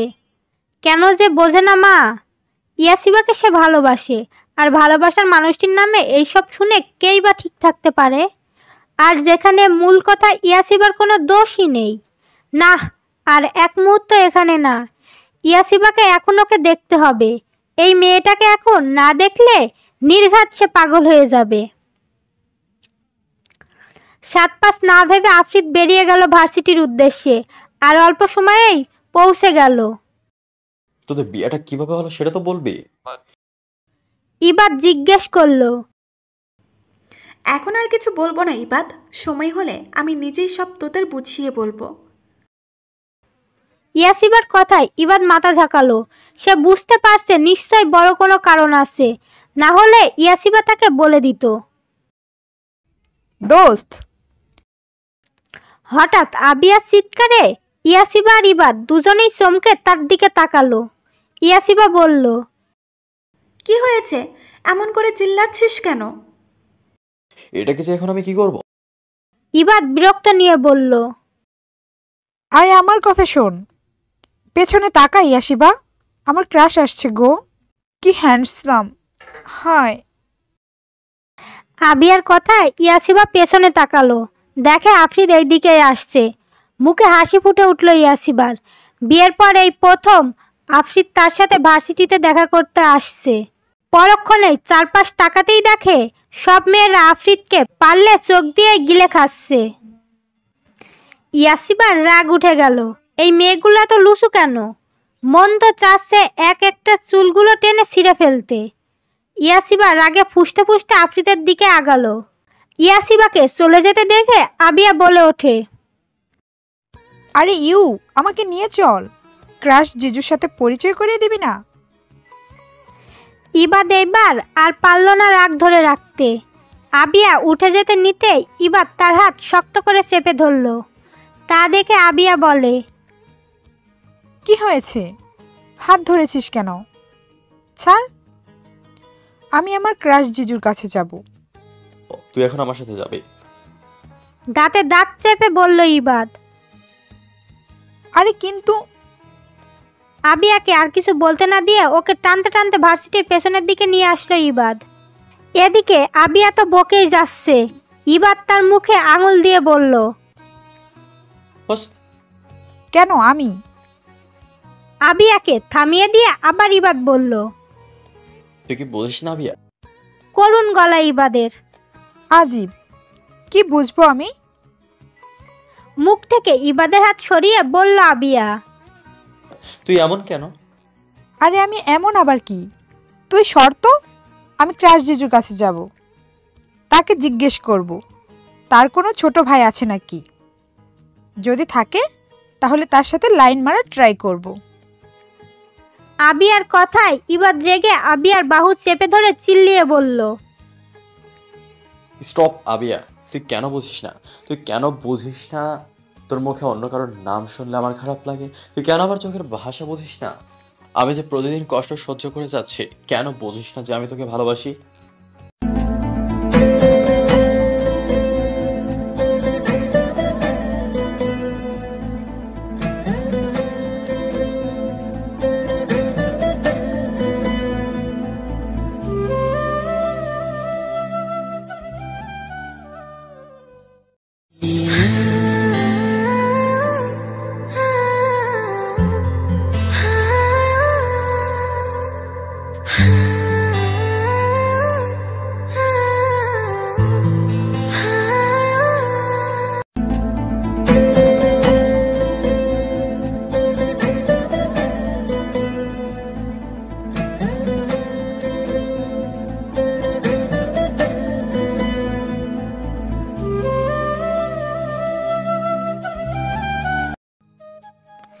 আবিয়াকে ধাক্কা দিয়ে সরিয়ে দিল ইবাদ।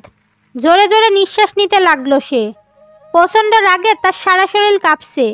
দু হাতে মাথা চেপে ধরল সে। হঠাৎ আবিয়া ঝড়ের গতিতে ইবাদকে জড়িয়ে ধরল, খুব শক্ত করে ধরল। ইবাদ অবাক, কি হলো এটা? আবিয়া ইবাদের মুখে আর একটু মিশে গিয়ে কান্নারত গলায় বলল, এতদিন লাগলো এটা বলতে? আমি যে এই শব্দগুলো শোনার জন্য কতটা পাগল ছিলাম তুই জানিস না? প্রচণ্ড রকম শক পেয়েছে ইবাদ। সে তবদা খেয়ে দাঁড়িয়ে আছে। আবিয়া নিজেই ইবাদের হাত দুটো নিয়ে নিজের কোমরে রাখলো, তারপর বলল, কি আমাকে জড়িয়ে ধরবি না? ইবাদ তাকালো আবিয়ার দিকে। মেয়েটা কত সুন্দর করে মিশে আছে ওর বুকে। ইবাদ ব্যাপারটা বুঝতে পেরেই ওর মুখে বিশ্বজয়ের হাসি ফুটে উঠল। তার মানে আবিয়াও তাকে ভালোবাসে। ইবাদ আবিয়াকে আগলে নিল নিজের বাহুতে। কেন বলিসনি তুই আমাকে এতদিন? কেন তুই এই ভালোবাসার দহনে আমাকে পোড়ালি? ইবাদের কথায় আবিয়া অভিমান করে বলল, মেয়েরা কি আগে বলে? মেয়েদের লজ্জা করে না ভালোবাসার কথা বলতে? তুই আগে বললি না কেন আমি যে তোকে ভালোবাসি? সেটা তুই বললেই তো আমি বলে দিতাম। এতদিন তোকে জ্বালানোর জন্যই তো প্রতিটা ছেলেদের নিয়ে প্রশংসা করতাম, যাতে তুই জেলাস হয়ে নিজের মনের কথা বলে দিস। কিন্তু তুই একটা হারামি, তুই তো কোনো প্রতিক্রিয়াই দেখাতি না। ওরে চালাক, তাহলে এই ছিল তোর মনে? হ্যাঁ, এগুলো না করলে তুই যে আতেল কথাকার, না হলে জীবনেও নিজের মনের কথা বলতি না। হয়েছে, আর অপমান করিস না, এবার বলে দে না। আবিয়া হেসে বলল, আমি তোকে ভালোবাসি ইবাদ। আবিয়ার কথায় ইবাদ ভ্রু কুঁচকে তাকালো আবিয়ার দিকে। কি? তুই বলে আর ডাকবি না এখন থেকে তুমি, ঠিক আছে? আচ্ছা। পাকবে একটা। ইবাদ আবিয়া একে অপরকে আরো নিবিড়ভাবে জড়িয়ে ধরল। অন্যদিকে ইয়াসিবা বিড়বিড় করে আশেপাশের মেয়েগুলোকে বকতে বকতে আফ্রিদের কাছে এসে দাঁড়াতেই আফ্রিদের চিন্তিত মুখ ওর নজরে পড়ল। ইয়াসিবা অবাক হলো, কি হয়েছে তার আফ্রিদের? তাকে এত চিন্তিত লাগছে কেন? বুঝতে পারছে না সে। ইয়াসিবা অস্থির হয়ে বলল, কি হয়েছে আফ্রিদ আপনার? আফ্রিদ কোনো কথাই বলল না, শুধু হুট করে মাঠভরা স্টুডেন্টদের সামনে ইয়াসিবাকে জড়িয়ে ধরল। ইয়াসিবা এবার আরও চিন্তাগ্রস্ত হয়ে উঠল। লোকটার কি হলো কে জানে, এরকম আচরণ করছে কেন? ইয়াসিবা আশেপাশে চোখ যেতেই সবাই তাদের দিকে তাকিয়ে আছে, আর মেয়েগুলোর তো চেহারা দেখার মতো হয়েছে। ইয়াসিবা মনে মনে খুশি হলো, যাক লুসুনিগুলো বুঝেছে যে আফ্রিদ শুধুই তার। ইয়াসিবা মনে মনে খুশি হলো, যাক লুসুনিগুলো বুঝেছে যে আফ্রিদ শুধুই তার। ইয়াসিবা এবার আফ্রিদের পিঠে হাত বুলিয়ে দিয়ে আস্তে করে বলল, কি হয়েছে আপনার? কি নিয়ে এত চিন্তিত আপনি? আমাকে বলুন। আফ্রিদ এতক্ষণ চোখ বুজেছিল। ইয়াসিবার কথায় চোখ তুলে তাকালো। চোখ খুলতেই সে দেখে সবাই ওদের দিকে দেখছে। তাই সে ইয়াসিবাকে ছেড়ে দিয়ে ওর হাত ধরে নিয়ে যেতে যেতে বলল, চলো আমার সাথে। ইয়াসিবাও কোনো কথা বলল না, চুপচাপ আফ্রিদের সাথে চলতে লাগলো। আফ্রিদ তাকে নিয়ে গাড়িতে উঠে বসলো। তারপর গাড়ি স্টার্ট দিল। গাড়ি চলছে আপন গতিতে। ইয়াসিবা কিছুই বলছে না, শুধু তাকিয়ে আছে আফ্রিদের মুখ পানে। কতটা প্রেশারাইজ দেখাচ্ছে তাকে। অনেকক্ষণ বাদে আফ্রিদ গাড়ি থামায়। ইয়াসিবা জানালা খুলে দিয়ে দেখে এটা একটা নদীর পাড়। প্রচণ্ড সুন্দর আবহাওয়া, চারিদিকে হিমেল বাতাস, নদীতে উত্তাল ঢেউ, পাখিদের কিচিরমিচির শব্দ। ইয়াসিবা খুশি মনে আফ্রিদের দিকে তাকায়, বলে,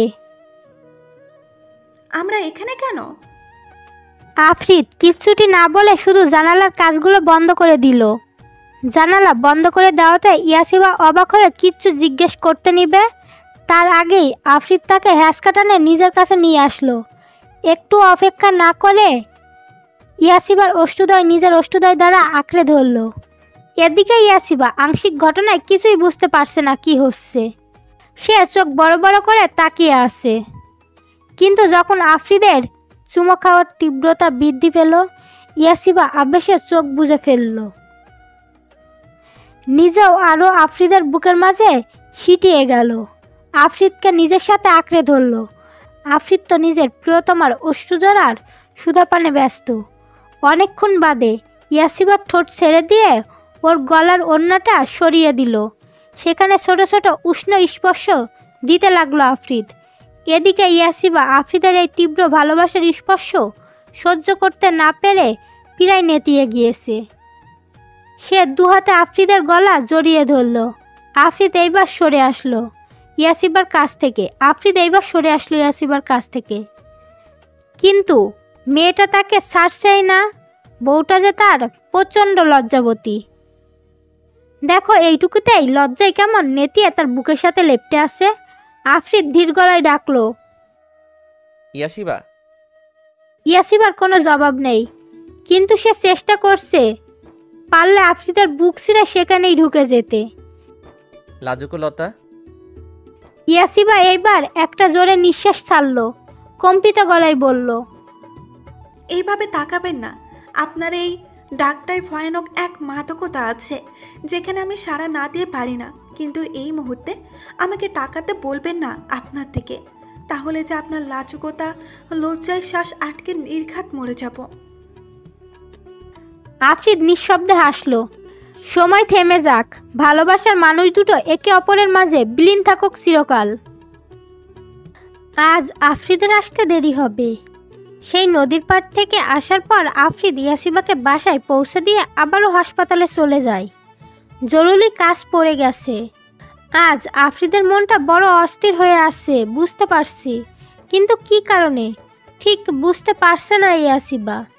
তবে ইয়াসিবা ভেবে রেখেছে আজ সে আফ্রিদকে নিজের মনের কথাগুলো আবারও বলবে।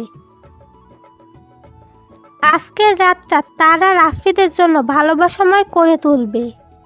যেইভাবে সেই কাজ। ইয়াসিবা নিজের বিয়ের শাড়িটা আবারও পরল। ইয়াসিবার বিয়ের শাড়ি কিন্তু সবার মতো লাল বা খয়েরি নয়। সেদিন আফ্রিদ তাকে সাদা কাতান শাড়ি দিয়েছিল। এটা ওরা যখন একে অপরকে ভালোবাসতো তখন থেকে আফ্রিদ বলতো, ইয়াসিবা আমি তোমাকে বিয়ের দিন শুভ্রতার প্রতীক সাদা শাড়িতে রাঙাবো। আমাদের বাসর ঘরটাও হবে সাদাময়। বিয়ের রাতটা তো আর 5টা বাসর রাতের মতো হয়নি। তবে আজকের রাতটা স্পেশাল করে তুলবে। সুন্দর করে সাজালো। ঘরটা পুরো সাদা দিয়ে রূপান্তরিত করে তুলল ইয়াসিবা। সাদা রং শুভ্রতা ও সততার প্রতীক। একে অপরের প্রতি স্বচ্ছতা বোঝাতে কিংবা নতুন সূচনার সঙ্গে যুক্ত করা হয় এই রং। আর ইয়াসিবার আফ্রিদ তো তাদের ভালোবাসার সংসারটা সূচনা করতে চাচ্ছে আবার। সাদা ফেরি লাইটগুলো যেন ঘরের সৌন্দর্য আরও বৃদ্ধি করে দিয়েছে। চারিদিকে একবার নজর বুলিয়ে নিল ইয়াসিবা। একদম পারফেক্ট। আফ্রিদ কতটা খুশি হবে। তার মনের মতো আজ সব কিছু সাজিয়েছে ইয়াসিবা। মাথায় একটা লাল ওড়না দিয়ে ঘুমটা করে বসলো। আফ্রিদের আসার সময় প্রায় হয়ে এসেছে। কাজ শেষে জলদি ফিরে আসে বাড়িতে আফ্রিদ। কেন যেন তার ইয়াসিবাকে ছাড়া এক মুহূর্ত থাকতে ইচ্ছে করে না। কেন যেন মন চায় মেয়েটাকে একেবারে বুকের মাঝে ঝাপটে ধরে রাখতে, যাতে কেউ তাকে ইয়াসিবার থেকে আলাদা করতে না পারে।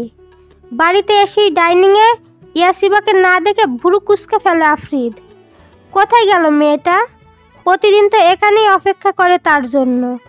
ইয়াসিবাকে আশেপাশে না দেখতে পেয়ে একজন সার্ভেন্টকে ডাক দেয় আফ্রিদ। সে এগিয়ে এসে বলে, তোমাদের ম্যাম কোথায়? বিনিময়ে একটা চিরকুট এগিয়ে দেয় লোকটি আফ্রিদের দিকে। কিছুক্ষণ চিরকুটটার দিকে তাকিয়ে থেকে আফ্রিদ সার্ভেন্টটাকে চলে যেতে বলল। তারপর চিরকুটটা খুলে দেখে সেখানে গোটা গোটা অক্ষরে বেশ সুন্দর করে লেখা, খাবারটা খেয়ে উপরে আসবেন, তার আগে নয়। নিচের গেস্ট রুম থেকে হাত মুখ ধুয়ে তারপর খেয়ে দিয়ে আসেন। আফ্রিদ চিরকুটটা পরে কতক্ষণ আশেপাশে তাকালো। তার বউ করতে চাইছেটা কি কে জানে। আফ্রিদ এত না ভেবে গেস্ট রুম থেকে হাত মুখ ধুয়ে ডিনার করে নিল। তারপর ওপরে নিজের রুমের দিকে অগ্রসর হলো। তবে দরজায় আর একটা চিরকুট আটকানো। আফরিদ সেটা দরজা থেকে খুলে নিয়ে পড়ল। সেটা লেখা আছে, আমার হৃদয় হরণীর, আমার স্বপ্ন পুরুষ আজ যে এখন আমার স্বামী। সে কি জানে তার প্রিয়তমা তার জন্য অধীর আগ্রহে বসে আছে? সে কি জানে আজ তার প্রিয়সী তার শতদিনের ইচ্ছা পূরণ করতে চলেছে? আজ যে সে নিজেকে শুভ্রতা ঘেরা মোড়াকে মুড়িয়েছে নিজেকে। সে অপেক্ষায় আছে তার স্বামীর আতুরে আলিঙ্গনের জন্য। এতে আপনার লাজুকতা। আফরিদ চিরকুটটা পড়তেই তার ঠোঁটের কোণে মিষ্টি হাসি ফুটে উঠল। তার মানে তার বউটা তার জন্যই অপেক্ষা করছে। তার মনে আছে আফরিদ তাকে বলেছিল শুভ্রতার প্রতীক সাদা দিয়ে তাদের ভালোবাসার প্রাপ্তির সূচনা হবে। আচ্ছা, তার প্রিয়তমা তো আজ তার জন্যই সেজেছে। তাকে কেমন লাগছে দেখতে? নিশ্চয় আফরিদ তাকে দেখলে নিজের নিঃশ্বাস নিতেও ভুলে যাবে। ঘোর লাগা দৃষ্টিতে তাকিয়ে থাকবে তার লাজুকলতার মুখের দিকে। না, আর তর সইছে না আফরিদের। আফরিদ জলদি রুমের দরজাটা খুলে ভিতরে প্রবেশ করলো। অবাক হয়ে তাকালো সে। যা ভেবেছিল তার থেকেও অভাবনীয় লাগছে চারদিক দেখতে। বেলকনির কাচ পুরোটা খোলা, সেখানে সাদা পাতলা পর্দা যা বাতাসে উঠছে। পুরো রুম জুড়ে ফেরি লাইট, আর লাইটগুলোর সাথে তাদের এক এক মুহূর্তের ভালোবাসাময় স্মৃতি। আর্টিফিশিয়াল সাদা ফুল দিয়ে রুমটা সাজিয়েছে, ফুল আর ফেরি লাইটে ভরা। বিছানার দিকে নজর যায় আফরিদের। তার চারদিক যেন স্থির হয়ে আছে। এ যে তার প্রিয়তমা সাদা শাড়িতে নিজেকে সাজিয়েছে, মাথায় লাল ওড়না দিয়ে ঘোমটা দেওয়া, বিধায় মুখ দেখা যাচ্ছে না। পায়ে রক্ত লাল আলতা দিয়ে রাঙানো। সেখানেই থ মেরে দাঁড়িয়ে থাকলো আফরিদ। ইয়াসিবা মুখ তুলে তাকালো। ওড়নার ওপাশ থেকে দেখা যাচ্ছে আফরিদ এক জায়গায় থ মেরে দাঁড়িয়ে আছে। মুচকি হাসলো ইয়াসিবা। সে জানে আফরিদ অবাক হয়েই থ মেরে আছে। আস্তে করে বিছানা থেকে নেমে দাঁড়িয়ে ধীর পায়ে আফরিদের দিকে এগিয়ে আসলো। আলতো করে আফরিদের হাত ছুঁয়ে দিল ইয়াসিবা। ধীরে বলল, আমি সেজেছি আপনার মনের মতো। এবার আপনিও গিয়ে নিজেকে আমার মনের মতো করে সাজিয়ে আনুন। আফরিদ আস্তে করে বলে ওঠে, আমার যে এখন আমার লাজুকলতার মুখটা দেখার জন্য আমার মনটা আনচান করছে। সেটা তো এখন হবে না, আগে আমার আবদার পূরণ করতে হবে। ইয়াসিবার কথায় আফরিদ হালকা হেসে বলল, তবে মহারানীর কথায় শিরোধার্য হোক। ইয়াসিবা মিষ্টি একটা হাসি দিল। আফরিদ বিছানার ওপর থেকে পোশাক নিয়ে ওয়াশরুমে গিয়ে পরে আসলো। ইয়াসিবা তাকিয়ে রইল আফরিদের দিকে। কতটা ভাগ্যবতী সে যে আফরিদকে নিজের স্বামী রূপে পেয়েছে। এই মানুষটার জন্য তো ইয়াসিবা হাসি হাসি মুখে নিজের জীবনটাও দিয়ে দিতে পারবে। এই যে লোকটার মুখে কি সুন্দর চমৎকার হাসি। সাদা পাঞ্জাবি পায়জামা পরায় কতটা স্নিগ্ধ দেখাচ্ছে। এই যে এই রূপে তাকে দেখে ইয়াসিবার যে হৃদয় স্পন্দন বেড়ে গেছে, হাত পা মৃদু কাঁপছে। লোকটার চাহনি ভয়ঙ্কর, যা ইয়াসিবা নিতে পারে না। লজ্জায় পুরো শরীর তার নেতিয়ে আসে। জোরে জোরে শ্বাস নিয়ে ইয়াসিবা আফরিদকে পাশ কাটিয়ে চলে যেতে গেল। জোরে জোরে শ্বাস নিয়ে ইয়াসিবা আফরিদকে পাশ কাটিয়ে চলে গেল। বারান্দার রেলিং ধরে বুকে হাত দিয়ে চোখ বুজে রইল সে। এই মুহূর্তে আফরিদের কাছে সে কিভাবে যাবে? লোকটার চোখের চাহনিতেই তো সে অর্ধেক শেষ। লোকটা শুয়ে দিলে সে কিভাবে সইবে? নিশ্চয় সে শ্বাস আটকে মারা যাবে। ইয়াসিবাকে বারান্দায় যেতে দেখে নিঃশব্দে হাসলো আফরিদ। নিশ্চয় তার লাজুকলতার লজ্জা নিবারণ করতেই ওখানে গিয়েছে। আফরিদ ঠোঁটে বাঁকা হাসি ফুটিয়ে তুলে ইয়াসিবার পেছনে শব্দহীন পায়ে দাঁড়ালো। আফরিদ জানে ইয়াসিবা বুঝে গিয়েছে যে আফরিদ তার পেছনে এসে দাঁড়িয়েছে। তাও সে তাকাবে না, কারণ তার প্রিয়সীর যে বড্ড লজ্জা। আর সেই লজ্জারাঙা মুখটা দেখার জন্যই তো আফরিদ পাগল প্রায়।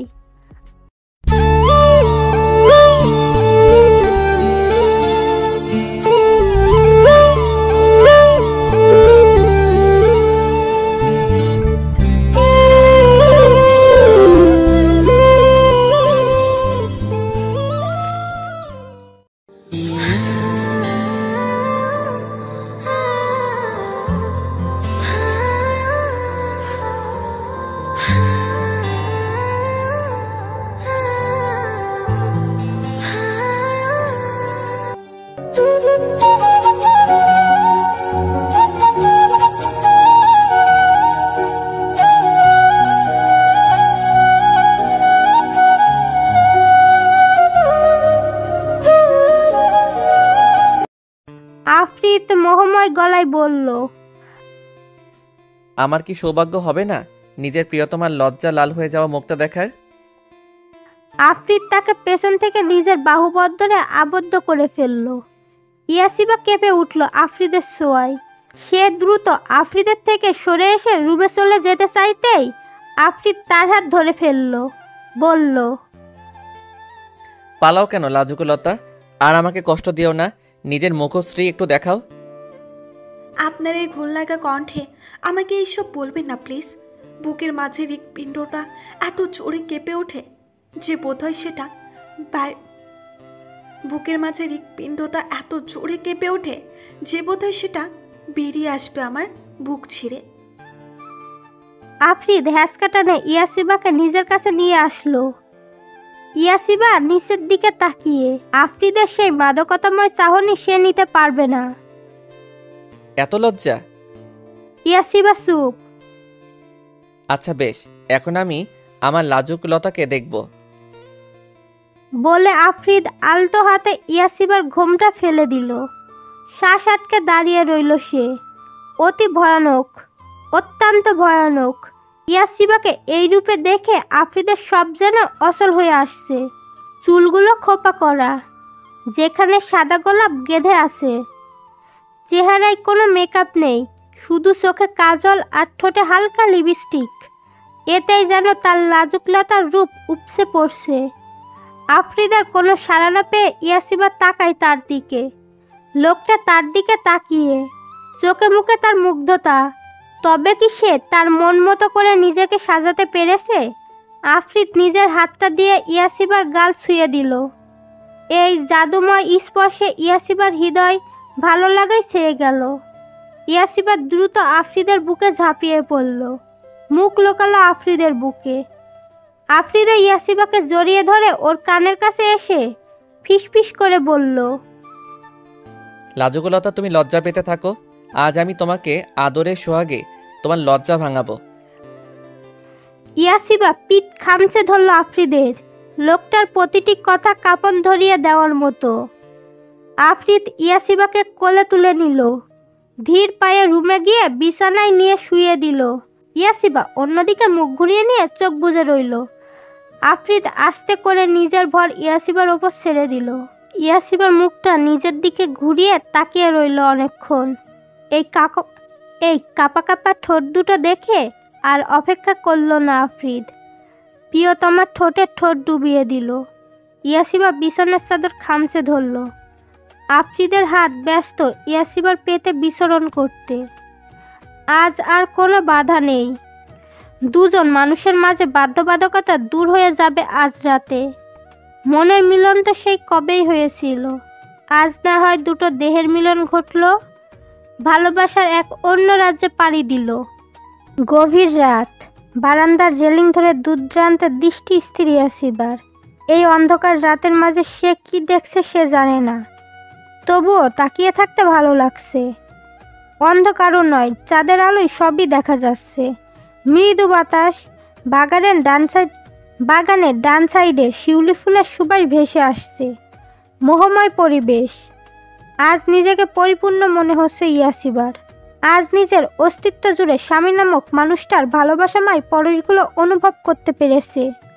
ইয়াসিবার ভিতরটা কেঁপে উঠল আবার ওই মুহূর্তগুলো কল্পনা করে। লজ্জারাঙা মুখটা স্নিগ্ধ দেখাচ্ছে চাঁদের আলোয়। পিছন ফিরে তাকাই ইয়াসিবা। আফরিদ ঘুমোচ্ছে বিছানায়। কতটা নিষ্পাপ লাগছে তার স্বামীটাকে। এই মুহূর্তটার জন্য ইয়াসিবা কত প্রতীক্ষা করেছে। সে আর আফরিদের সংসার হবে, ছোট্ট একটা সংসার। সেখানে থাকবে শুধু ভালোবাসা, ভালোবাসা আর ভালোবাসা। ইয়াসিবার ঠোঁটের কোণে প্রাপ্তির হাসি। আর সে ব্যস্ত চোখ বুজে আফরিদের ঘ্রাণ নিতে। হ্যাঁ, আফরিদের শরীরের ঘ্রাণ। এই যে এখন আফরিদের একটা টি শার্ট গায়ে দিয়ে আছে, সেখান থেকেই আসছে। কি মন মাতানো সেই ঘ্রাণ। টি শার্টটা আর একটু টেনে নাকের কাছে এনে লম্বা করে একটা শ্বাস টেনে নেয় ইয়াসিবা। স্বামীর সোহাগে বুঝে এত সুখ। ইয়াসিবার তো এত সুখে মরে যেতে ইচ্ছা করছে। হালকা একটু নড়াচড়া করে পাশে হাত রাখতে কারুর অস্তিত্ব টেন না পেয়ে পাশটা ভালোভাবে হাতড়ে চোখ খুলে তাকায় আফরিদ। ভালোভাবে দেখে তার বউটা এখানে নেই। তাহলে গেল কোথায়? আস্তে করে উঠে বসে আফরিদ। রুমের চারদিকে নজর বুলাতেই বারান্দার দিকে একটা পরীকে দেখতে পায় সে। পরী, হ্যাঁ পরীই তো, তার বউটা তার কাছে। পরী। আফরিদ এক দৃষ্টিতে সেদিকে তাকিয়ে রইল। তার বউটার এই মোহময় রূপ দেখে যে আফরিদের আবারও নেশা লেগে যাচ্ছে। এই যে ওর টি শার্ট পরে আছে, যা হাঁটুর থেকে একটু উপরে, আর টি শার্টটা ঢোলা হওয়ায় তার এক পাশ কাঁধ দেখা যাচ্ছে। টি শার্টের হাতা কাঁধের নিচে পড়ে আছে বিধায় চাঁদের আলোয় ওর ফর্সা কাঁধটা জ্বলজ্বল করছে। আফরিদ ব্ল্যাঙ্কেটটা সরিয়ে আস্তে করে নেমে দাঁড়ায় বিছানা থেকে। তারপর ধীর পায়ে হেঁটে গিয়ে দাঁড়ায় ইয়াসিবার পেছনে। তারপর আলতো হাতে জড়িয়ে নেয় নিজের প্রিয়তমাকে নিজের বাহুবন্ধরে। এদিকে কোমরে কারুর হাতের স্পর্শ পেয়ে চোখ খোলে ইয়াসিবা। এটা যে তার আফরিদ সে ভালো মতোই জানে। সেও গায়ের সম্পূর্ণ ভর ছেড়ে দিল আফরিদের গায়ের ওপর। আফরিদ ইয়াসিবার কানের কাছে ফিসফিস করে বলল, আমার টি শার্ট পরে আমাকে পাগল করা হচ্ছে। অবশ্য এতে আমার কোনো প্রবলেম নেই, তোমাকে অনেক হট লাগে আমার টি শার্টগুলোতে। তুমি চাইলে আমার সামনে দিনরাত 24 ঘন্টা এগুলো পরেই থাকতে পারো, তবে শুধু আমার সামনে। এদিকে ইয়াসিবা পারে না মাটি খুঁড়ে তার মাঝে ঢুকে যেতে। সে তো ভুলে গিয়েছিল যে ওর গায়ে আফরিদের টি শার্ট। সে আফরিদের হাত ছাড়িয়ে চলে যেতে নিতেই আফরিদ তার হাত ধরে ফেলে এবং আবার ওকে টেনে নিজের কাছে নিয়ে আসে। আফরিদ বলল, আমাকে নেশা লাগিয়ে দিয়ে এখন পালানো হচ্ছে বুঝি, কিন্তু আমি তো পালাতে দিব না। আফরিদ ইয়াসিবার গালে নিজের ঠোঁট দিয়ে স্লাইড করছে। এক পর্যায়ে ঠোঁটজোড়া গলার কাছে আসতেই সেখানে শব্দ করে চুমো খায় আফরিদ। কেঁপে উঠে নিজেকে আফরিদের বুকের মাঝে আরও লেগে গেল ইয়াসিবা। এই লোকটার ছোঁয়া ভয়ানক, একদম রক্ত হিম করে দেওয়ার মতো। আফরিদ কোলে তুলে নিয়ে ইয়াসিবাকে নিয়ে বিছানায় গিয়ে বসল। ইয়াসিবা এখনও তার কোলে। আফরিদ নিজের আঙ্গুলগুলো ইয়াসিবার আঙ্গুলের ভাঁজে পুরে দিল। তারপর ইয়াসিবার হাতের উল্টো পাশে চুমো খেলো। ইয়াসিবা আফরিদের মুখের দিকে তাকিয়ে, এই লোকটাকে আজ কতটা সুখী দেখাচ্ছে। সে সুখ দেখার জন্যই তো অতীতে ওইসব করেছিল, কিন্তু ও তো আর জানতো না যে তার ওইসব করাতে প্রিয় মানুষটা এতটা কষ্ট পাবে। তবে যদি সে সত্যিটা জেনে যায়, এত কষ্ট করে এত সব করার পরও সত্যিটা জেনে যায়, তবে কিভাবে সামলাবে সে আফরিদকে? চিন্তা থেকে বেরিয়ে আসে আফরিদের কথা ইয়াসিবা। কি আছে তোমার মাঝে? হ্যাঁ এই মেয়ে বলো না কি আছে? কেন আমি তোমার থেকে দূরে থাকতে পারি না এক মুহূর্ত? ইচ্ছে হয় তোমাকে একদম নিজের সাথে পিষে ফেলি। কি জাদু করলে বলো তো আমায়? ভালোবাসেন বলেই তো আমাকে কাছে চান। ইয়াসিবার কথায় আলতো হাসে আফরিদ, দুষ্টুমি স্বরে বলল, তুমি বুঝি চাও না আমাকে তোমার কাছে? সাথে নিজের চোখ জোড়া চেপে বন্ধ করে ফেলে ইয়াসিবা। লোকটা চরম অসভ্য। সে তো জানে তার বউটা কত লজ্জা পায়, এই জন্যই তো সে তার বউটাকে লাজুকলতা বলে ডাকে। তাও সে বারবার ইয়াসিবাকে লজ্জা দেয়। গালগুলো গরম হয়ে আসে ইয়াসিবার, সাথে লাল টুকটুকে। আফরিদ সেখানে আলতো করে একটা কামড় বসিয়ে দিল। হালকা ব্যথায় আর্তনাদ করে ওঠে ইয়াসিবা। তারপর রাগান্বিত দৃষ্টিতে তাকায় আফরিদের দিকে। আফরিদের ঠোঁটের কোণে দুষ্টু হাসি। মুহূর্তেই সব রাগ গলে পানি হয়ে গেল ইয়াসিবার। এই লোকটার সাথে একটুও রাগ করতে পারে না সে। ইয়াসিবা মুখ ফুলিয়ে কামড়ের জায়গায় হালকা করে ডলে বলল, এইটা কি করলেন? কি করলাম? এই যে আমার গালে যা করলেন। আদর দিলাম আমার বউটাকে। বাঁকা হেসে বলল আফরিদ। এমন ভয়ানক আদর আমার চাই না। তাই? তাহলে তো আজ এই ভয়ানক আদরে স্পর্শ দিয়েই মাতিয়ে রাখবো তোমাকে। কথাটা বলে আর এক মুহূর্ত আফরিদ দেরি না করে ইয়াসিবাকে বিছানায় শুইয়ে দিল। ইয়াসিবা কিছু বলতে নিবে তার আগেই ঠোঁটে ঠোঁট বসিয়ে চুমো খেতে লাগলো আফরিদ। এদিকে ইয়াসিবা কতক্ষণ অবাক হয়ে রইল। পরক্ষণে আফরিদের ভালোবাসায় নিজেকে বিলিয়ে দিল সে। অ্যালার্মের আওয়াজে ঘুম ভাঙে আফরিদের। ঘুমু চোখে নিজের বুকে ঘুমন্ত ইয়াসিবাকে দেখে মুচকি হাসে আফরিদ। কাল রাতে সে ইয়াসিবাকে পুরোপুরি নিজের করে নিয়েছে। ওদের মাঝে আর কোনো দূরত্ব নেই। ভালোবেসে ভালোবাসার বন্ধনে আবদ্ধ করেছে এক পবিত্র সম্পর্ক। ইয়াসিবা চুলগুলো ওর চোখ মুখ ঢেকে রয়েছে। আফরিদ আলতো হাতে তা সরিয়ে দিল। ইয়াসিবা হালকা নড়ে সরে আরও যেন নিবিড়ভাবে আফ্রিদের বুকের সাথে লেপ্টে রইল। আলতো ইয়াসিবার গালে হাত দিয়ে পরম যত্নে হাত বুলিয়ে দিয়ে আদুরেভাবে ডাকলো, বউ, ও বউ। ইয়াসিবা আফ্রিদের বুকের মাঝে মুখ লুকিয়ে বলল, উঠো, ভার্সিটিতে যাবে না? আজ তো নামাজটাও মিস গেল। সেটা তো আপনার জন্যই হয়েছে। ঘুমু ঘুমু কণ্ঠে ভেঙে ভেঙে বলল ইয়াসিবা। এদিকে ইয়াসিবার এমন ঘুমু ঘুমু কণ্ঠ শুনে যেন এক মুহূর্তের জন্যে আফ্রিদের হৃদয় স্পন্দন থেমে গেল। আফ্রিদ বলে ওঠে, এমন ঘুমের রেশ কণ্ঠে কথা বলে আমাকে হার্ট অ্যাটাক করাতে চাও? চোখ জোড়া খুলে মুস্কি হাসে ইয়াসিবা। তারপর আফ্রিদের বুকে চুমো খেলো। এদিকে আফ্রিদ থ হয়ে আসে। সে কি স্বপ্ন দেখছে নাকি বাস্তব? মানে তার লাজুকলতা তাকে চুমো খেয়েছে, তাও নিচ থেকে। আফ্রিদ বড় বড় চোখ করে তাকিয়ে থেকে বলল, এই আমি কি স্বপ্ন দেখছি নাকি বাস্তব? তুমি আমাকে চুমু খেয়েছো? মুহূর্তে ইয়াসিবা লাল নীল হয়ে গেল। এই লোকটা এমন কেন বোঝে না ইয়াসিবা। সে তো চুমুই খেয়েছে, সেটা এভাবে বলার কি আছে? ইয়াসিবা ধুর বলে উঠে যেতে নিতেই আফ্রিদ হাত ধরে নিল। কোথায় যাচ্ছ? কেন ওয়াশরুমে? ভার্সিটি যাব তো। আফ্রিদ দুষ্টু হেসে বলল। একবার নিজের দিকে তাকাও। আফ্রিদের কথায় ইয়াসিবা নিজের দিকে একবার তাকিয়ে আবার আফ্রিদের দিকে তাকিয়ে চকিত নয়নে আবার নিজের দিকে তাকিয়ে বিদ্যুৎ বেগে ব্ল্যাঙ্কেটের নিচে ঢুকে আফ্রিদের বুকের মাঝে লুকিয়ে গেল। তা দেখে আফ্রিদ শব্দ করে হেসে দিল। হাসতে হাসতে আফ্রিদের চোখের কোণে পানিও এসে গেছে। ঘুমের চোটে ইয়াসিবা যে কিছু পড়েনি তা সে ভুলেই গিয়েছিল। আর এটা দেখেই আফ্রিদ হাসছে।